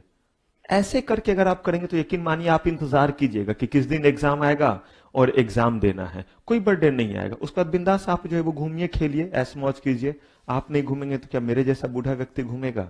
लेकिन तब जब आप इतने को कर लेते हैं तब बस इतना ही तो मैंने बोला, रिवाइज किया, अभी पढ़ लिया ध्यान से, अभी पढ़ते वक्त किसी से कोई बातचीत नहीं, और उसके बाद घर गए फटाक से सेम डे क्या कर लिया, रिवाइज कर लिया। बस सेम डे करना है। 30 मिनट से 40 मिनट लगेंगे, इससे ज्यादा नहीं। अगर इससे ज्यादा लग रहा है तो मुझसे आकर के मिलेंगे, सर रिवाइज तो कर रहे हैं लेकिन रिवीजन में मुझे ज्यादा टाइम लग रहा है। इसका मतलब मैं आपको बताऊंगा कि शायद क्लास में या तो मैं ठीक से आप तक कन्वे नहीं कर पा रहा हूं, या आप ठीक से मुझे कैच नहीं कर पा रहे हैं, या आपका ध्यान कहीं और था। तो जो भी रहेगा उसे रिजॉल्व करेंगे धीरे धीरे ना। सिर्फ चीजों को बड़ा मत करते जाइएगा कि नहीं आज का कल कर लेंगे। यकीन मानिए 4 दिन अगर आपने चीजों को अगले दिन पे भेज दिया, और जहां 4 क्लासेस की रिवीजन नहीं हुई, 5वें क्लास से बहाना बनाना शुरू करेंगे, नहीं यार नहीं टीचर ही ठीक नहीं, इसको पढ़ाने नहीं आता है, नहीं तो हम तो 30 मार खा हैं, हम तो ऐसे हैं चांद पे पहुंच जाए। तो एक्सक्यूज नहीं, उससे होना कुछ नहीं है। एक अटेम्प्ट के बाद दूसरा अटेम्प्ट, दूसरे के बाद तीसरा अटेम्प्ट। टीचर तो एक ही बार में सीएस सब बन करके एमबीए चोरी करके बैठ गया है, तो वो तो नालायक था इसीलिए कर लिया। आप होनहार हैं इसीलिए आप उसको समझ नहीं पाए। नहीं, बस ढूंढेंगे कि गलती कहां पे है। रिवीजन और लिखने वाला काम आप कीजिए। और लिखने वाले काम में मैंने साफ बोला है, छिपाइए मत। नहीं आता है तो मुझसे मिलिए, मैंने तो आपको मौका दिया हुआ है ताकि मैं आपको आज से बताऊं। पता चला आप जो है एग्जाम से जो है वो 1 महीने पहले आ रहे हैं, सर देखो मैं सारा चीज का जवाब देता हूं ना क्लास में, देती हूं ना क्लास में, मैं बोलूंगा बिल्कुल देते हैं, लेकिन सर मुझसे लिखा नहीं जा रहा है। उस दिन पक्का हेलमेट पहन के आइएगा, वरना मैं बड़े जोर से धक्का दूंगा, और थोड़ा दूर रह के बात कीजिएगा, क्योंकि मैंने आज से बोला है कि दिक्कत हो तो मिलिए। आप मुझसे एग्जाम से 10 दिन पहले बोलेंगे मैं राइटिंग एबिलिटी 10 दिन में अच्छा कर दूं, मैं जबरदस्ती बोलूं 10 दिन में राइटिंग एबिलिटी अच्छा हो जाएगा। ऐसा होता तो हर रिक्शा वाला सीएस सीएमए और करके बैठ गया रहता। किसी चीज का एक प्रोसेस होता है, तो इस प्रोसेस में हर दिन बस इतना ही टाइम, क्लास, आधे घंटे का रिवीजन और 10 मिनट का राइटिंग, इतना ही तो मैंने मांगा है, वो भी अल्टरनेट डे। बाकी सारा टाइम आपका है। चलिए, तो अभी तक देख लिया क्या क्या हमें ध्यान रखना है। अगले एस्पेक्ट पे आइए। वेजेज जब हम पे करेंगे कितने दिन के भीतर, अगर 1000 से कम है तो 7 दिन के भीतर, 1000 और उससे ज्यादा है तो। अब ये पे करते वक्त क्या उसमें से कुछ डिडक्ट नहीं करेंगे? अच्छा, पे जो करेंगे किस एक्ट के अकॉर्डिंग, मिनिमम वेजेज एक्ट के अकॉर्डिंग या पेमेंट ऑफ वेजेज एक्ट के अकॉर्डिंग? अमाउंट एसरटेन करते हैं मिनिमम वेजेज एक्ट के अकॉर्डिंग, और वो चीज जो पे कर रहे होते हैं वो कितने दिन के भीतर करेंगे, वो किस एक्ट के according? Payment of wages act के अकॉर्डिंग। कह रहे हैं कि इसमें से कुछ पैसे भी घटेंगे। मिनिमम वेजेज एक्ट के अकॉर्डिंग 15,000 रुपया बना राम दिन का, बिल्कुल उसको मिल रहा है, पूरे 15 दें या कुछ उसमें से डिडक्ट कर सकते हैं। कहा कि देखो बॉस, इसके अलावा अगर कुछ भी डिडक्ट किया, मैं नहीं बोल रहा हूं, ऑथोरिटी बोल रहा है, लॉ बोल रहा है, तो खून खराबा हो जाएगा, यानी कि इंप्लॉयर को क्या किया जाएगा, पेनलाइज किया जाएगा। लेकिन देखिए ये सारे जो डिडक्शन है वो कहा जा रहा है कि ये ऑथराइज डिडक्शन है। ये कौन सा है? Deduction such as fine.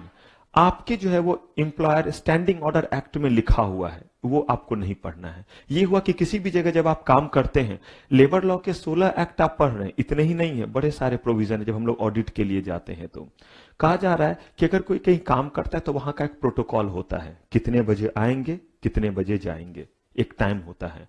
ये भी दिया हुआ रहता है कि इतने के बाद अगर आप आएंगे तो आपका जो है वो हाफ डे का ऑफ माना जाएगा, इतने के बाद अगर आएंगे तो पूरे दिन का ऑफ माना जाएगा। आप बोलेगा सर तब कोई आएगा ही क्यों उस दिन? क्योंकि अगर नहीं आएगा बिना बताए हुए तो वो एब्सेंट माना जाएगा, और बिना बताए एब्सेंट रहने पर डिसिप्लिनरी एक्शन हो सकता है। तो ये वजह होता है कि कभी कभी उस दिन का सैलरी नहीं मिलेगा तो भी जो है वो बंदा 4 बजे ही लेकिन पहुंच जा रहा है, जबकि 1 घंटे में उसका सेवा समाप्त हो जाएगी, उसके लिए उसे कोई पेमेंट नहीं मिलेगा। लेकिन इसलिए आया कि अगला कॉन्ट्रावेंशन ना हो, और वो कॉन्ट्रावेंशन क्या है? बिना बताए हुए आप एब्सेंट नहीं होंगे।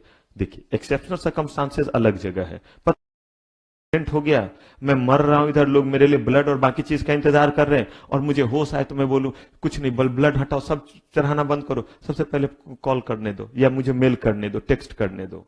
कहा गया कि नहीं, वो कंडीशन के बेसिस पे है। अदरवाइज नॉर्मल कंडीशन में आपसे से कटेगा, सैलरी से कटेगा। क्या ये गलत है? और ये फाइन क्या होगा? ये वो फाइन होगा जो लॉ के अकॉर्डिंग बनाया गया है, ये नहीं कि कुछ भी फाइन के नाम पे काट लिए। Deduction for amenities and services supplied by employer या एडवांस पेड। एम्प्लॉयर ने आपको रहने के लिए मकान दिया, हाउस दिया। ये हाउस अगर आप खुद से जाते लेने के लिए किराए पे, तो एक तो सबसे पहले आपको सिक्योरिटी डिपॉजिट करना पड़ता, और दूसरा आपसे वो किराया लेता 5000, क्योंकि उसे डर है कि पता नहीं ये बंदा क्या क्या नुकसान करके जाएगा, तो सिक्योरिटी भी और रेंट भी थोड़ा ज्यादा ले रहा है।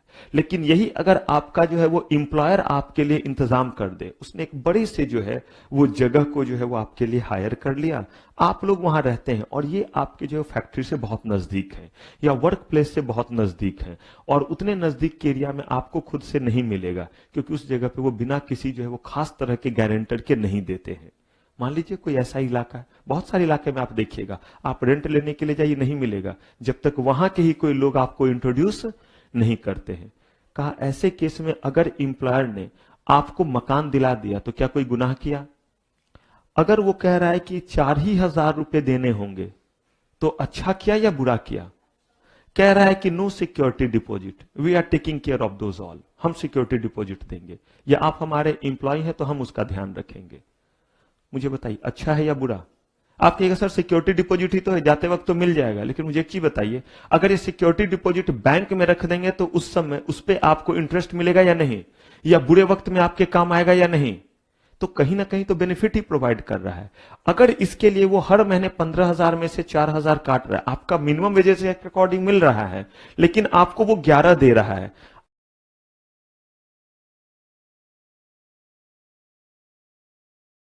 या नहीं?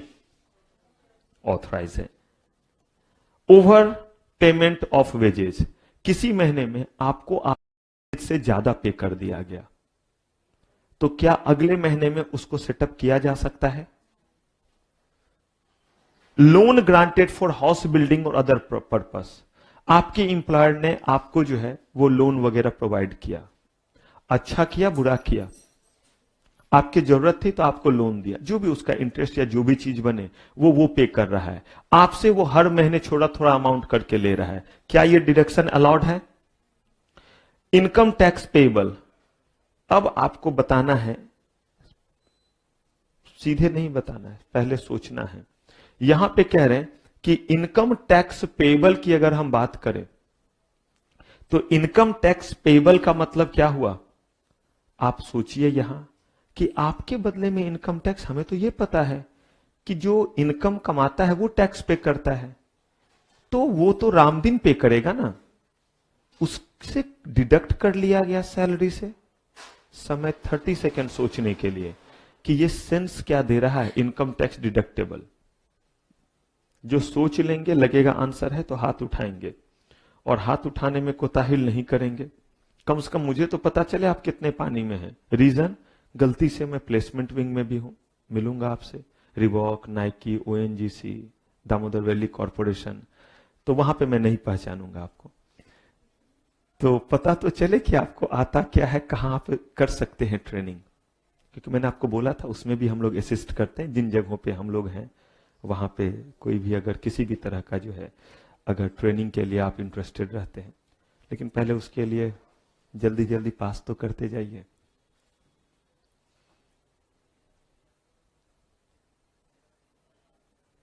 रेड बताना चाह रहे मुझे लग रहा है।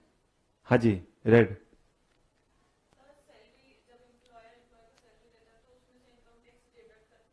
ये कौन सा इनकम टैक्स होता है? क्योंकि मैंने तो बोला इनकम टैक्स का मतलब है मैंने, हाँ हाँ जी मरून।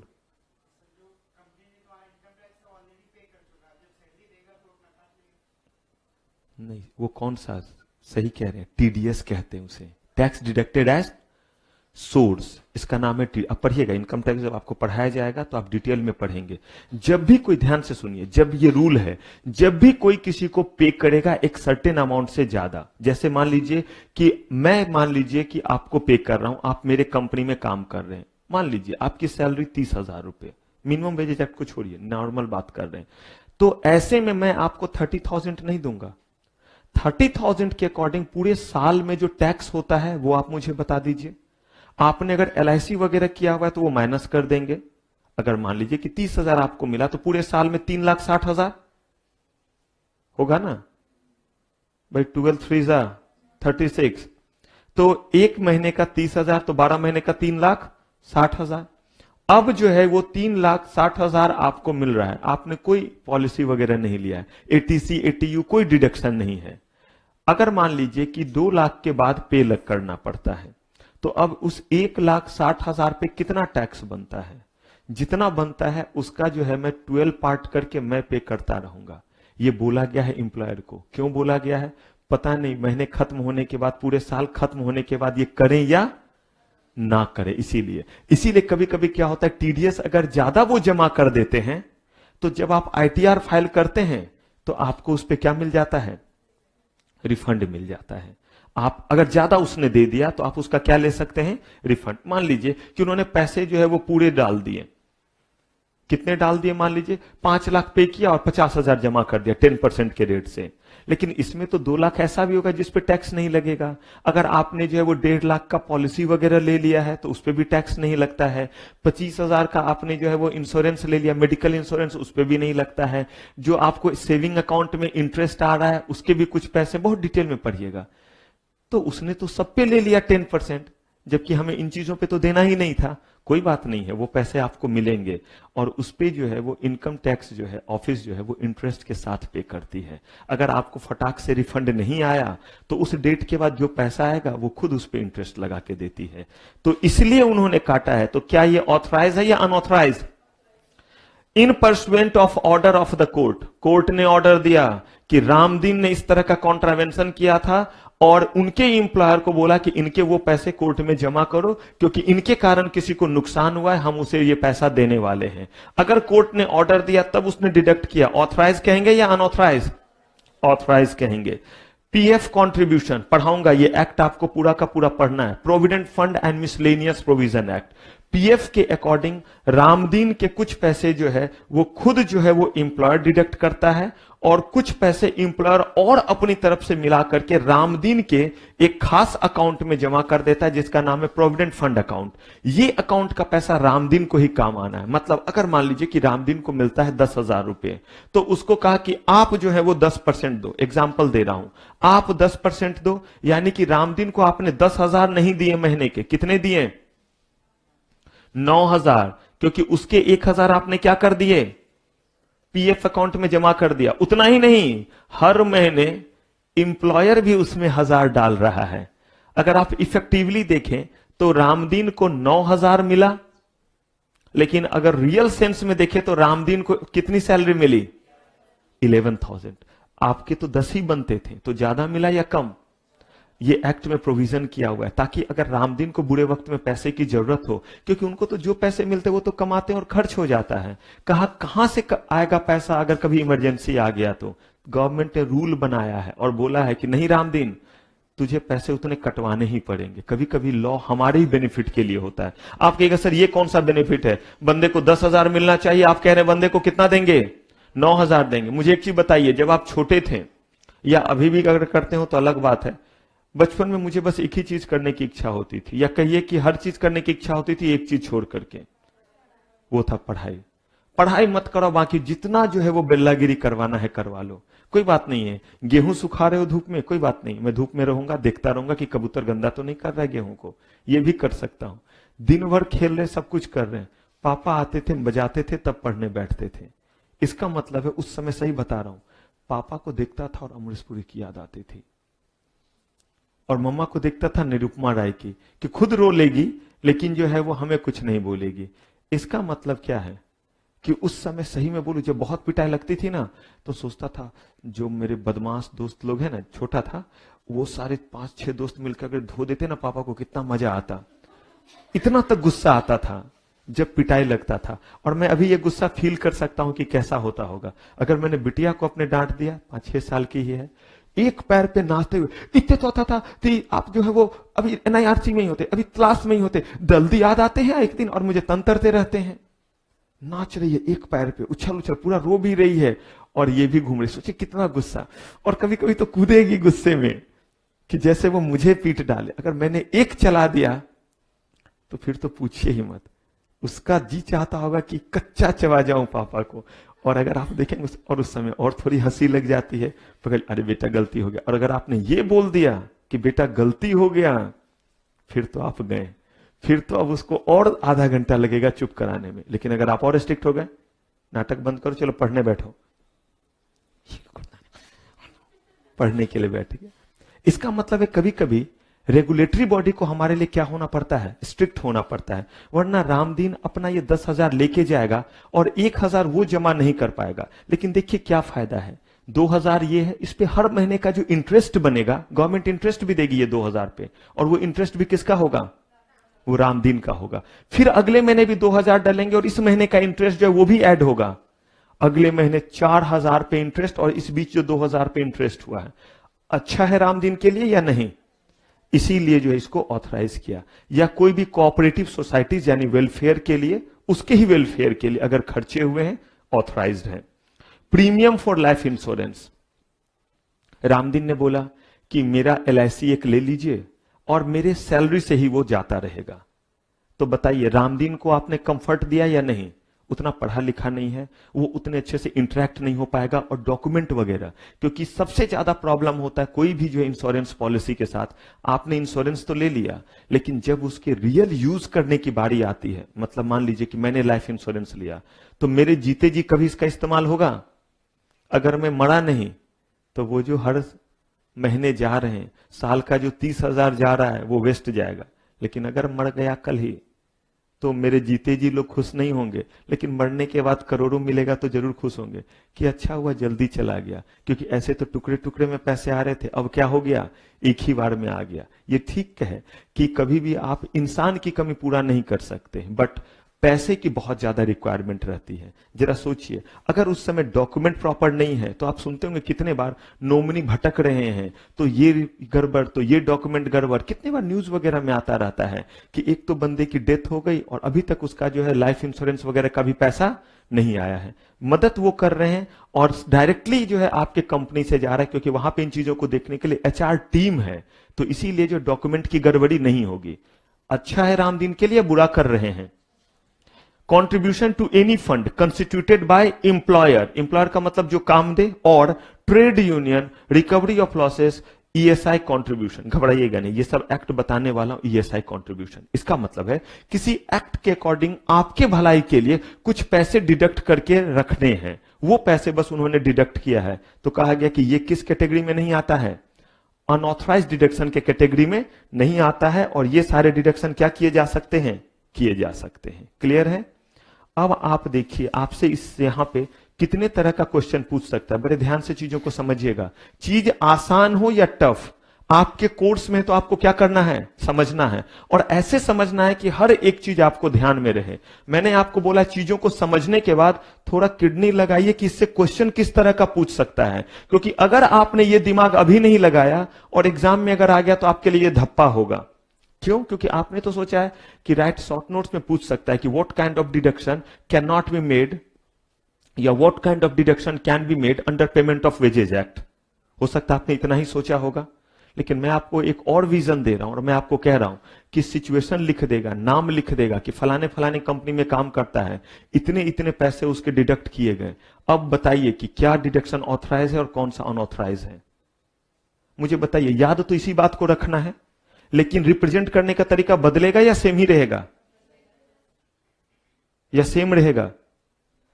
मैंने आपको बोला था कंटेंट यही रहेगा, लेकिन तरीका क्या हो जाएगा। मैंने आपको अपनी मम्मा वाली बात बताई थी। जब पापा चाय वगैरह लेते हैं, मतलब मम्मा जब चाय देगी तो पापा को वो देगी वो सरे वाले कप में, और जब कोई गेस्ट आएगा तो एकदम बढ़िया वाला क्या करेगी, वो जो है वो कप निकाल करके। इसका मतलब चाय तो वही है, लेकिन उसको जो सर्व करने का तरीका क्या हो गया, बदल गया। अगर पापा को दे रही तो नॉर्मल वाले में, अगर कोई शो ऑफ करने वाली आंटी है तो उनके सामने तो जो सबसे अच्छा जो है वो बोना चैन और उसका जो भी ये है वो निकालेगी, और जाने के बाद खुद से धोएगी। क्यों, कहीं काम वाली ने फोड़ दिया तो बड़ा अफसोस होगा, तो इसीलिए खुद भी। तो वैसे ही यहां पे है, कंटेंट सेम है, आपसे 3-4 चीज दे देगा जो सही का डिडक्शन है, और एक दो क्या कर देगा, अनऑथराइज दे देगा। बस आपको बताना रहेगा कि as per payment of wages act only these, और उसमें से जो 3 रहेगा कि these are allowed since the company has made another deduction, so this is against the payment of wages act. पूरे मार्क्स मिलेंगे। आप कहिएगा बस इतना ही। जब छोटा आंसर रहेगा तो छोटा ही लिखना रहेगा, ये नहीं कि सर 5 नंबर में तो 3 ही लाइन हुए हैं तो लिख दीजिए अच्छा चलता हूं, दुआओं में याद रखना, धूम मचा दे धूम। नहीं, इमोशनल नहीं होंगे, इतना ही इसमें लिखना रहेगा। चलिए डन कीजिए, ये आगे बढ़ेंगे। कर लिया तो बताइए, फटाफट तेजी से कीजिए।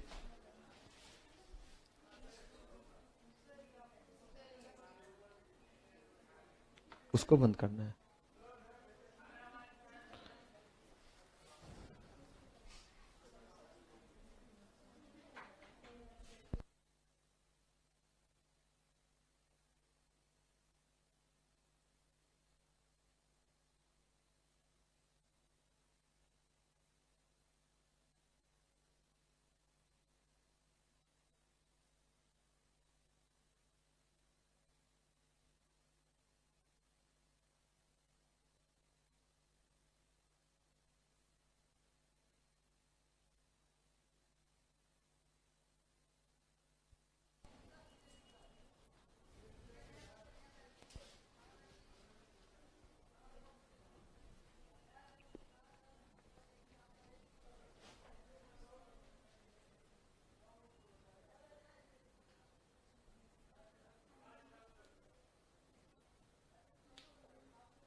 लिखते वक्त सिर्फ उन्हीं चीज को दिमाग में रखेंगे जो मैंने बोला है।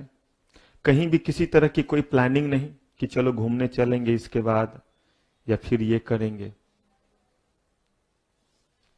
डन कीजिए, फिर बात करते हैं।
ध्यान रखेंगे। मुझे पंडित ने बोला है कि मेरे हाथों कुछ खून है,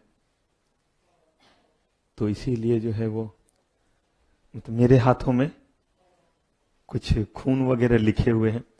तो पहले तो मुझे लगा कि शायद मैं एयरफोर्स में इसीलिए कह रहे हैं लेकिन वो कह रहे हैं अभी भी लिखा हुआ है। तो इसीलिए लिखते वक्त सिर्फ क्या दिमाग में रखेंगे, सिर्फ जिन बातों को लिख रहे हैं आप एक बार इसको फॉलो करके देखिए और उसके बाद देखिए कि आपको रिवीजन के समय में कितनी मदद मिलती है। क्लास में अगर कोई भी आपसे कुछ भी पूछे, मैंने पूरी आजादी दी, आप पेन लाइए मार दीजिए उसे, बाकी मैं देख लूंगा।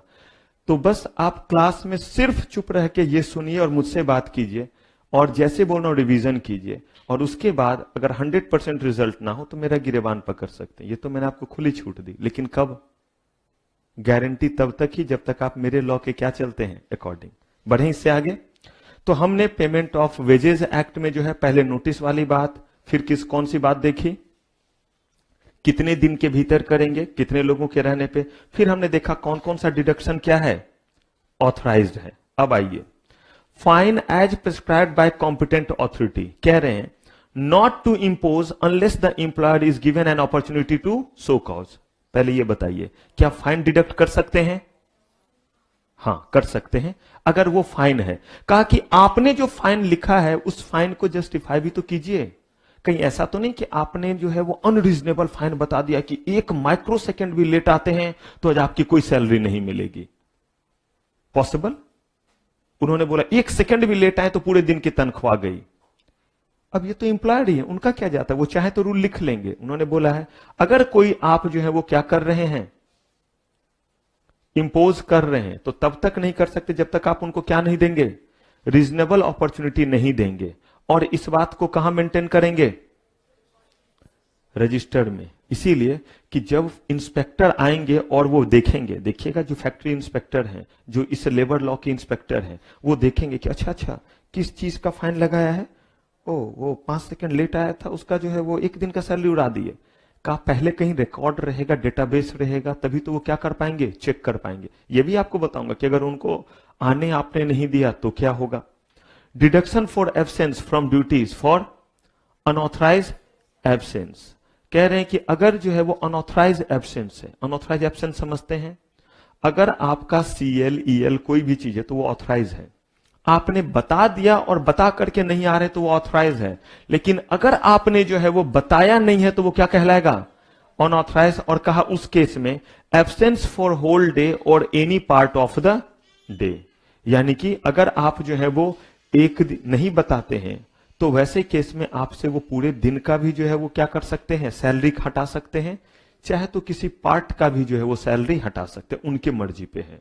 यानी कि बिना बताए हुए आप काम पे नहीं आते हैं तो वैसे केस में वो आपको पूरे दिन का चाहे तो सैलरी ना दे, या हो सकता है कि वो आपको आधे दिन का ही सैलरी जो है वो ना दे। ये किसके ऊपर डिपेंड करता है, एम्प्लॉयर पे। लेकिन इफ 10 और मोर पर्सन एब्सेंट, ये तो एक के केस में है कि या तो उस दिन का या कौन सा, आधे दिन का या 2 घंटे का। लेकिन अगर 10 या 10 से ज्यादा, ये वर्ड ध्यान रखिएगा यहां पे, 10 और more person absence without what, ऐसे केस में जो है वो deduction of wages up to how many days. इसका मतलब क्या है, आप कहेंगे सर ये तो बहुत जाती है, रामदीन, हरिया, दीनू, रामखिलावन, बंसी, बिरजू और भी लोग एक साथ सबने ग्रुपिंग की और ग्रुपिंग करके कहता है चल अगर हम एक साथ एब्सेंट हो जाएंगे तो ऑटोमेटिकली हमारे बात को ये मानेंगे ही मानेंगे, कुछ मत बता और एब्सेंट हो जा। मुझे एक चीज बताइए, एम्प्लॉयर ने आप 10 लोगों के या 20 लोगों के काम करने के बेसिस पे जो है रॉ मटेरियल मंगाया हुआ है और ऑर्डर लिया हुआ है, वो रॉ मटेरियल जो है वो पेरिसेबल इन नेचर है। पेरिसेबल इन नेचर का मतलब होता है कि जो क्या हो जाएगा, खराब हो जाएगा। जैसे मैं एग्जांपल बताता हूं, दूध से जो है वो दही जैसा चीज बनाना या पनीर जैसा चीज बनाना, ये भी तो कहीं होता होगा, तो उसे भी तो ह्यूमन बीइंग वहां रिक्वायर्ड होगा। अगर जो है आपने बिना बताए हुए एब्सेंट मार दी, छुट्टी मार दी, एक नहीं आया कोई बात नहीं है, आप मास लेवल पे जो है लॉबिंग करके गायब हो रहे हैं। मुझे एक चीज बताए, उस दिन नुकसान हुआ या नहीं हुआ? ये नुकसान अगर कहीं हुआ तो कहीं ना कहीं इंडियन इकोनॉमी का नुकसान है। हड़ताल और स्ट्राइक जो होता है आप सुनते होंगे, बाद में दिखलाता है कि आज इस एक दिन के स्ट्राइक के कारण ओवरऑल इंडियन इकोनॉमी को इतने का नुकसान हुआ, चाहे वो स्ट्राइक किसी का भी क्यों ना हो। कह रहे हैं कि अगर ऐसा है तो ऐसे केस में आपके कितने दिन तक के पैसे कट सकते हैं? 8 डेज तक का कट सकता है, पेनलाइज करने के लिए बस। हाँ, लेकिन अगर आपका डिमांड आपका जो जेन्यून है तो क्या जेन्यून डिमांड को रखने का तरीका बना हुआ है। देखिएगा, हम लोग पढ़ेंगे कंपनसेशन में स्ट्राइक भी आप कर सकते हैं, लेकिन उसका तरीका बना हुआ है, उसका नोटिस दिया जाता है। और अगर आप जो है वो पब्लिक कॉम्यूट जैसे चीजों में है, जहां पे पब्लिक का डायरेक्ट इंटरेक्शन है, तो उसके लिए रीजनेबल टाइम है, कम से कम 14 डेज का आप नोटिस देंगे। सब हम लोग देखेंगे, वो अलग चैप्टर है, यानी कि इसी में एक आपका पार्ट है। यानी लेबर लॉ के कंप्लायंसेस में ये आपका workman compensation act, industrial dispute act में आ जाएगा, वो देखते हैं।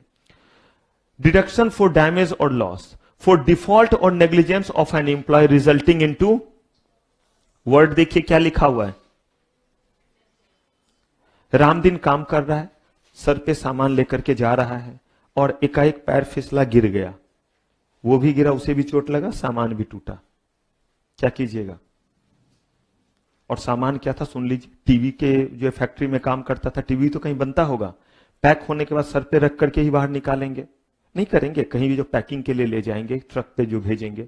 ला रहा था, गिरा। टीवी अगर गिरेगा तो वो 3-4 में बट जाएगा, बटेगा तो सही में 3-4 में, लेकिन एक भी हिस्सा काम का नहीं रहेगा। नुकसान है या नहीं है? 10,000 12,000 जो भी लगता था। अब क्या कीजिएगा? बेचारे रामदीन का तो सैलरी भी उतना नहीं है।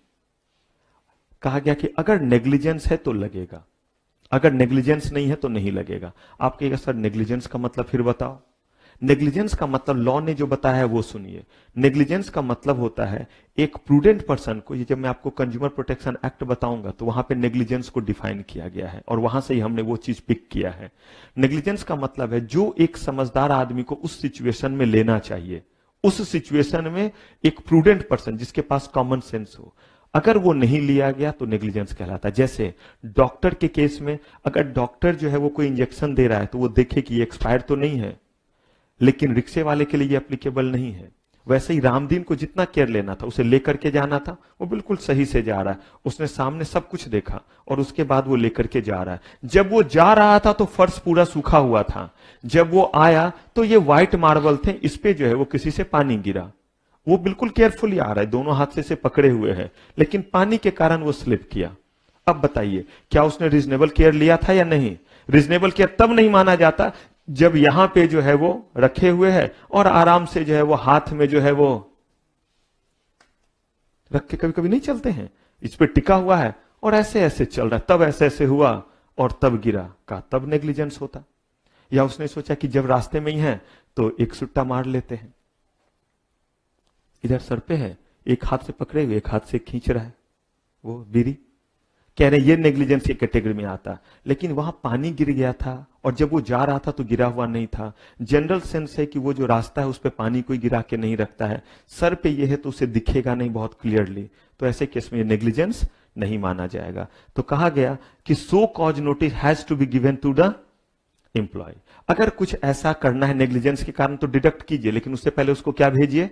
सो कॉज नोटिस। सो कॉज नोटिस का मतलब है कि आप अपना जस्टिफिकेशन दीजिए कि हम आपके सैलरी से आपके नेग्लिजेंस के कारण हुए लॉस को क्यों ना डिडक्ट करें। उसको मौका मिलेगा तो खुद बतलाएगा कि सर मेरी कोई गलती नहीं है, पानी गिरा हुआ था, मैंने दोनों हाथों से पकड़ा हुआ था और जब मैं गिरा तो भी जो है दोनों हाथों से पकड़े हुए ही कार्टून गिरा, लेकिन धप जो किया उसके भीतर टुकड़े टुकड़े हो गए। जो भी चीज है अगर वो जस्टिफाइड रहा तो नहीं कटेगा और जस्टिफाइड नहीं है तो कटेगा। याद रखिए, नेग्लिजेंस होने पे डैमेज उसे पे करना पड़ेगा। डैमेज का मतलब कंपनसेशन होता है।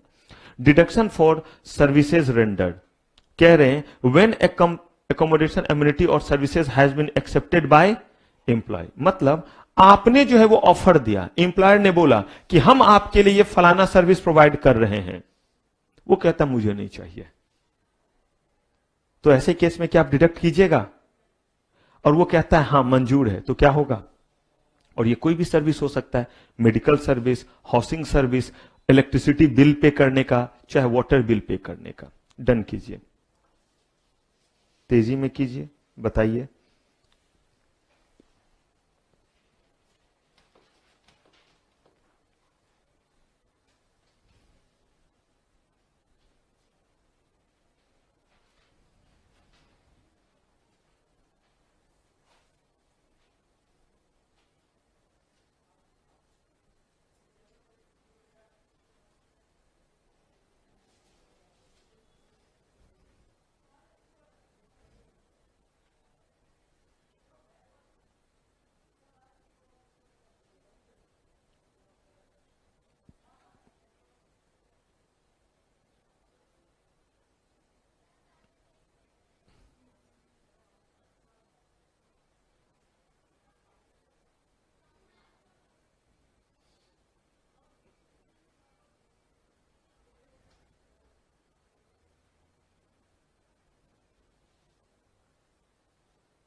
डन। अब चलिए इसमें हमने क्या क्या देखा है। फाइन कोई भी डिडक्शन के लिए पहले क्या देना पड़ेगा, सो कॉज नोटिस। उनको रीजनेबल अपॉर्चुनिटी ऑफ क्या देंगे, बीइंग हर्ड। अगर हम इसको कंक्लूड करें, जो भी हमारे सामने इतने बड़े चीज जो लिखे हुए हैं, इन बड़े चीज में से निकलता क्या है, उनके ऊपर कोई भी फाइन तब तक नहीं हम इंपोज करेंगे जब तक उनको अपने बात के रखने का मौका नहीं दे। इसी को कहते हैं reasonable opportunity of being heard, principle of natural justice, या उनको सो कॉज नोटिस भेजना।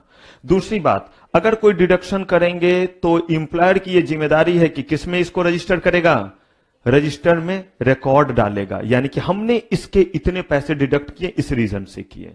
अगर कोई नुकसान हुआ है इंप्लॉय के कारण, जब तक नेग्लिजेंस नहीं होगा तब तक उससे जो है वो डैमेज नहीं लेंगे। साफ तौर पे सुनिए, जब तक नेग्लिजेंस ना हो, हुआ है नुकसान, गिरा है टीवी हाथ से, टूट गया, नुकसान है, लेकिन नहीं, क्या उसकी नेग्लिजेंस है, जवाब है हाँ नेग्लिजेंस है, तो उससे पैसे कटेंगे, नहीं तो उससे पैसे नहीं कटेंगे। ठीक है।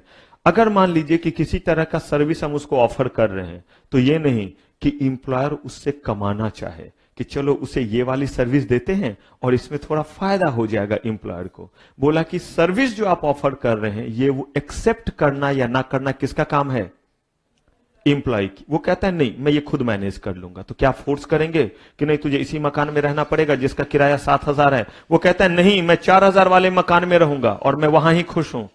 वेल डन, आप ऐसा कर सकते हैं। अब सारे प्रोविजन हमने पढ़ लिए। एक बार फटाक से प्रोविजन को अगर हम रिकॉल करें तो पहला चीज, सबसे पहला चीज, उन जगहों के लिए ये एप्लीकेबल है जो सीजी ने नोटिफाई किया है। सीजी के पास पावर है, ये कर सकते हैं एप्लीकेबल। कितने दिन का नोटिस दे करके, 3 महीने का क्या देना पड़ेगा, नोटिस जो है वो देना पड़ेगा। अगर एक बार वो जगह एप्लीकेबल हो गया कि उसके ऊपर ये एक्ट लगता है, तो उन जगहों पे अगर 1000 से कम है तो कितने दिन के भीतर पेमेंट करें, और अगर 1000 या उससे ज्यादा है तो 10 डेज के भीतर जो है वो पेमेंट करें। हमने ये भी देखा था कि कौन कौन से ऐसे चीजें जिसको डिडक्ट कर सकते हैं और कौन कौन से इसके अलावा चीजों का डिडक्शन नहीं होगा। फिर हमने ये भी देख लिया कि कोई भी डिडक्शन करने से पहले, कोई फाइन लगाने से पहले उनको क्या करेंगे, रीजनेबल अपॉर्चुनिटी देंगे, रजिस्टर मेंटेन करेंगे, और जब तक वो हां ना बोले तब तक उनको किसी भी सर्विस के लिए हम उनके जो है वो सैलरी से डिडक्शन नहीं करेंगे। ये प्रोविजन है। क्या इतने ही है प्रोविजन? सही में बोलूं तो पेमेंट ऑफ वेजेस एक्ट में इतना ही प्रोविजन नहीं है। हां, आपके सिलेबस में जितना है उससे आपने ज्यादा पढ़ लिया है, क्योंकि हम जो पढ़ रहे हैं वो एक चैप्टर है जिसका नाम है various provision under labour laws, और उस चैप्टर के भीतर समझिए 16 एक्ट हैं, और इसका वेटेज जो है वो तकरीबन 6 मार्क्स। अगर देखें तो जो 35 मार्क्स का हमारा जो है एरिया है उसमें 6 चैप्टर हैं, तो उस अकॉर्डिंग तो इतना ही निकल के आता है। तो उन्होंने जितना सिलेबस है उतना हम करते जा रहे हैं। रीजन यही है कि हो सकता है कि इसी चैप्टर से वो 15 मार्क्स का पूछ दे, क्योंकि 35 उन्होंने पूरे पार्ट के लिए बोला हुआ है। आइए अब देखिए, ऑफेंस करने पे फाइन पेनल्टी तब लगती है जब आपने किसी भी एक्ट के तहत जो कंप्लायंसेस करने थे वो कंप्लायंसेस आपने फुलफिल, अगर वो कंप्लायंसेस आपने नहीं किया है तो ऐसे केस में जो प्रोविजन होगा वो क्या होगा, पेनल प्रोविजन होगा। अब देखिए वो क्या क्या है, ध्यान से सुनिएगा। फेलिंग टू मेंटेन रजिस्टर और रिकॉर्ड। पता है हमें रजिस्टर रिकॉर्ड, ये कौन सा रजिस्टर रिकॉर्ड है? अगर किसी से फाइन डिडक्ट किया है तो क्या करते हैं आप, रिकॉर्ड में लिखते हैं। आपने ये मेंटेन ही नहीं किया, बिंदास डिडक्ट किए जा रहे हैं। मुझे एक चीज बताइए, कल को जब इंस्पेक्टर जाएंगे, या इंस्पेक्टर मतलब वो वाले इंस्पेक्टर नहीं है, लेबर लॉ के अकॉर्डिंग जो इंस्पेक्टर हैं, वो जब जाएंगे तो वो क्या देखेंगे, क्या ऑब्जर्व करेंगे? आप तो रजिस्टर ही मेंटेन नहीं किए हैं। Wilfully refusing to furnish information और रिटर्न। आपसे मांग, एक तो आपने मेंटेन नहीं किया, दूसरा किया मेंटेन, मांगा जा रहा है, तो विलफुली का मतलब क्या हुआ, जानबूझ करके। एक मैंने बोला कि होमवर्क कॉपी आप बनाएंगे घर पे, एक तो आपने बनाया ही नहीं, ठीक है। दूसरा बनाया, लेकिन मैं बोलता हूं जरा कल लेकर के आइएगा, लेकर के नहीं आया। बनाया लेकिन लेकर के नहीं आया, तो कह रहे हैं एक तो बनाया नहीं, दूसरा बनाया लेकिन जब आया इंस्पेक्टर और मांग रहा है तो आप देने से क्या कर रहे हैं। तीसरा देखिए, इस बार बनाया भी, मांगने पे दिया भी, लेकिन इंफॉर्मेशन क्या लिखा है, झूठा झूठा इंफॉर्मेशन लिखा है, फाइन पेनल्टी सारे चीज का। रिफ्यूजिंग टू आंसर और wilfully give what, false answer. Employer से जब पूछा जा रहा है तो या तो नहीं दे रहा है आंसर ओरली, और या दे भी रहा है तो क्या दे रहा है, मनगढ़ंत कहानी बना रहा है। कह रहा ऐसा कोई भी चीज अगर हुआ तो देखिए मिनिमम फाइन कितने का और मैक्सिमम 5000, मिनिमम 1000, मैक्सिमम। ये जब पहली बार करेंगे तो इन्हीं गलतियों को अगर आप क्या करते हैं, दोबारा करते हैं, तो मिनिमम 5000 और मैक्सिमम, देखिएगा एक जगह फाइन पेनल्टी जो है वहां क्लब होगा ये चीज। अभी पहले फाइन पेनल्टी में कंटिन्यू चलते हैं, तब आप लिखेंगे विलफुली ऑब्स्ट्रक्टिंग द इंस्पेक्टर। पिछली बार इन सारे चीज को किया, वो किससे रिलेटेड था, रजिस्टर रिकॉर्ड्स को मेंटेन और प्रोवाइड करने से रिलेटेड। इस बार देखिए विलफुली, जानबूझ करके ऑब्स्ट्रक्ट कर रहे हैं किसको, वो आना चाह रहा है इंस्पेक्शन के लिए, आप जो वो कह रहे हैं कि यहां पे आने से पहले तुम्हें मेरी लाश से गुजरना पड़ेगा, या सारे लोगों को आगे खड़ा कर दिया है, गेट बंद कर दिया है। अगर ऐसा किया है तो देखिए क्या हम फाइन पेनल्टी लगाएंगे। Refusing an inspector any reasonable facility for making any entry inspection. इस बार आने तो दिया, लेकिन जो है जिस जिस एरिया में रखा हुआ है आपके रिकॉर्ड्स वगैरह, उस एरिया में नहीं जाने दे रहे हैं। फैक्ट्री में इन करने दिया, प्रीमाइसेस में इन करने दिया, लेकिन जानबूझ करके ऐसा कर रहे हैं कि उस तक सारा रिकॉर्ड जो है वो पहुंच नहीं पाए। Wilfully refusing to produce any register और डॉक्यूमेंट। जब वो मांग रहा है तो आप क्या कर रहे हैं, कोई डॉक्यूमेंट नहीं दे रहे हैं। या preventing any person for appearance. इसका क्या मतलब है, रामदीन कुछ कहना चाहता है इंस्पेक्टर को, हरिया कुछ कहना चाहता है इंस्पेक्टर को। इसी दिन के लिए तो रुका हुआ था कि जब मालिक को तो बोलेगा तो सुनने वाले ही नहीं, क्योंकि उन्होंने ही डिडक्ट किया है। अब वो कहना चाहता है कि उस दिन मैं टीवी उठा करके जा रहा था, पानी गिरा हुआ था, और ये खुद जो है वो चीजों को अस्त व्यस्त रखते हैं, कोई क्लीनिंग होती नहीं है, और हमें हर दिन बोला जाता है तेजी से पहुंचाओ, और वहां पे साफ सफाई भी नहीं, तो फिसल गया, गिर गया, और मुझसे सारा पैसा भी काट लिया मेरा सैलरी का। ये बोलने के लिए वो आना चाहता था। बोला गया कि इसे कोपचे में रख। कब तक, जब तक जो है वो फैक्ट्री इंस्पेक्टर जो है इंस्पेक्ट करके नहीं चला जाता। तो यही हुआ preventing any person for appearance. अगर कोई अपनी बात उस इंस्पेक्टर के सामने कहना चाह रहा था, आपने उसे तब तक क्या कर दिया, अब वो बेचारा फिर दोबारा कैसे पहुंचा, आपके क्यों चला जाए उसके ऑफिस। आपको भी पता है इतने ही आसानी से रामदीन खोज भी लेगा कि इस कंपनी में कौन आया था इंस्पेक्शन के लिए, उस तक पहुंच भी जाएगा, और आपको क्या लगता है उसे इतने ही आसानी से उनसे मिलने भी दिया जाएगा। इनमें से बहुत सारे लोग जो आते हैं हाई लेवल पे, वो आईएएस ऑफिसर्स होते हैं, और इतना थोरो एक्सेस, थोरो मतलब इतने आसानी से एक्सेस मिल जाएगा रामदीन को उनका। लेकिन जब वहां आए तो इसीलिए जाते हैं कि अगर किसी को दुख फरियाद है तो उस समय क्या बोले, सामने आकर के बोले। आपने सबको सामने रखा है, रामदीन और हरिया को क्या कर दिया है, गायब कर दिया है कि अभी तू नहीं, अभी तू इधर ही रहेगा। अगर ऐसा कुछ भी है तो मिनिमम फाइन कितना, 1000, मैक्सिमम, देखिए मिनिमम 1000, मैक्सिमम। इसका मतलब आपको याद करने में इसमें दिक्कत नहीं होगी। अभी तक क्या है, अमाउंट सेम है। Second and subsequent minimum 5, maximum 10। यहां पे देखिए मिनिमम 5, मैक्सिमम। इसका मतलब याद तो कुछ नहीं, याद तो बस ऑफेंस रखना है, और ऑफेंस याद नहीं रखना पड़ता, ऑफेंस खुद ब खुद याद रह जाता है कि ये सब ऑफेंस हुआ, कि सामने वाले को रजिस्टर प्रोवाइड ना करे, इंस्पेक्टर आए तो इंस्पेक्शन करने ना दे, उनको झूठी बात बताएं। इसमें दिमाग नहीं लगेगा, बस आप जो है वो थोड़ा सा जो है इसको एक रेलिवेंट तरीके से बस पढ़ेंगे तो, कि इन चीजों में ये सारे किस दायरे में आते हैं, ऑफेंस के दायरे में आते हैं। एक और ऑफेंस पहले देखिए, on conviction of any offence. Conviction का मतलब समझते हैं, कन्विक्शन का मतलब होता है जुर्म का साबित होना। अगर कहीं पे किसी भी वर्ड में अटकेंगे, मैं इसीलिए आपको ये वर्ड बतलाता हूं क्योंकि धीरे धीरे वर्ड आपको पता होना चाहिए, तभी तो हम अच्छा लिख पाएंगे और अच्छे मार्क्स आएंगे। लेकिन नहीं आएगा समझ में तो पूछेंगे भी। कन्विक्शन का मतलब होता है जुर्म का साबित होना। अगर आपने मेरे ऊपर इल्जाम लगाया तो दैट इज कॉल्ड चार्ज, कि आपने मेरे ऊपर चार्ज लगाया। लेकिन अगर मैं दोषी साबित हो गया तो उसको कहते हैं कन्विक्शन, और अगर मैं दोषी साबित नहीं हुआ तो मुझे एक्यूटल दिया जाएगा। तो एक्यूटल का मतलब होता है निर्दोष। आपने मेरे ऊपर इल्जाम लगाया, लेकिन जो टीवी में कहता है कि बाइज्जत बरी किए जाते हैं, तो एक्यूटल यानी मेरे ऊपर जुर्म साबित नहीं हुआ, लेकिन आपने जो मेरे ऊपर इल्जाम लगाया या जो चार्ज मेरे ऊपर लगाया गया, कोर्ट ने उसे सही साबित किया कि हां मैंने ही चोरी की थी, मैंने ही खून किया था, मैंने ही किडनैप किया था। एग्जाम्पल है, इतनी चीज मैंने नहीं किया था। तो अगर ऐसा है तो ये क्या कहलाएगा? Conviction. On conviction for any offence, एक चीज के लिए आपके ऊपर इल्जाम लगा और वो क्या हो गया? साबित हो गया। उसके बाद तो सुनिए, and again guilty of what? Contravention of same provision. और उसी प्रोविजन के लिए दोबारा जो है आप क्या कर रहे हैं? उसी चीज को, उसी कॉन्ट्रावेंशन को दोबारा कर रहे हैं।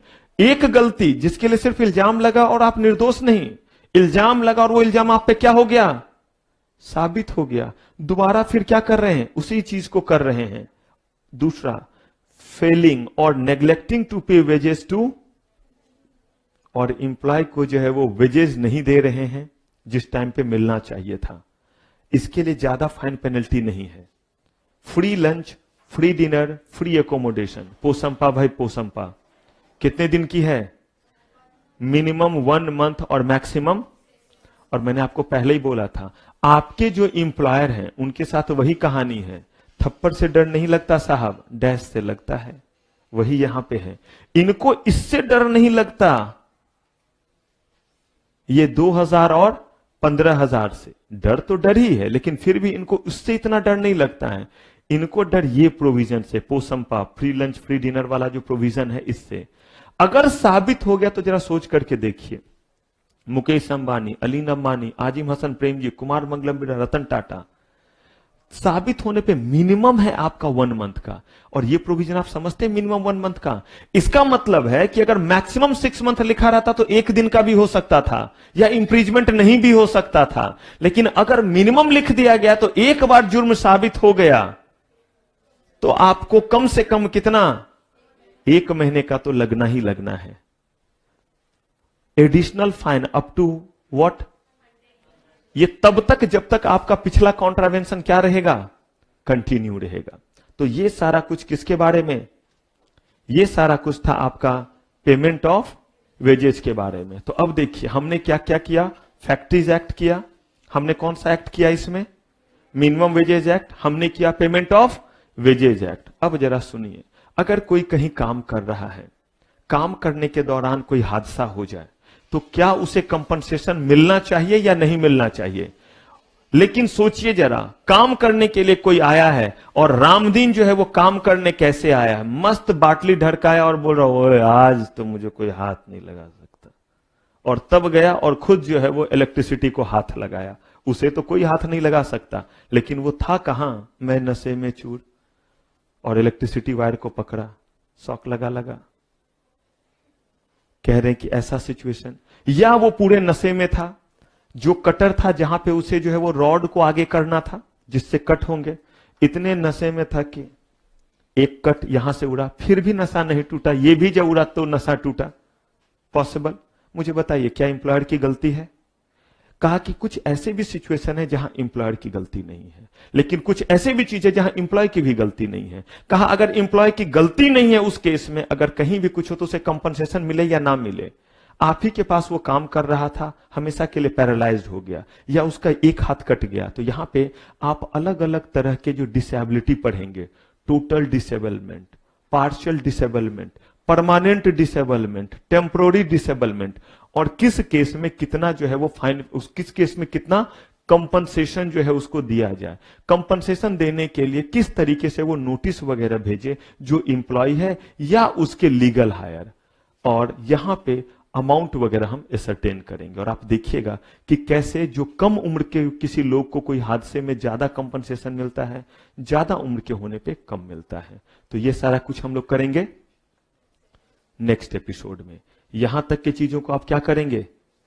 एकदम अच्छे से रिवाइज कर लीजिएगा। याद रखिएगा, सीएस आपको बनना है। आप अगर मेहनत करेंगे तो मैं आपके पीछे डबल मेहनत करूंगा। मैंने आपको लिखना वगैरह सब बोला, लिखिए, मैं मदद के लिए हूं। लेकिन अगर आप खुद ही रिलक्टेंट रहिएगा तो काम नहीं होगा। तो आप आज जो भी चैप्टर पढ़े हैं उसको क्या करेंगे?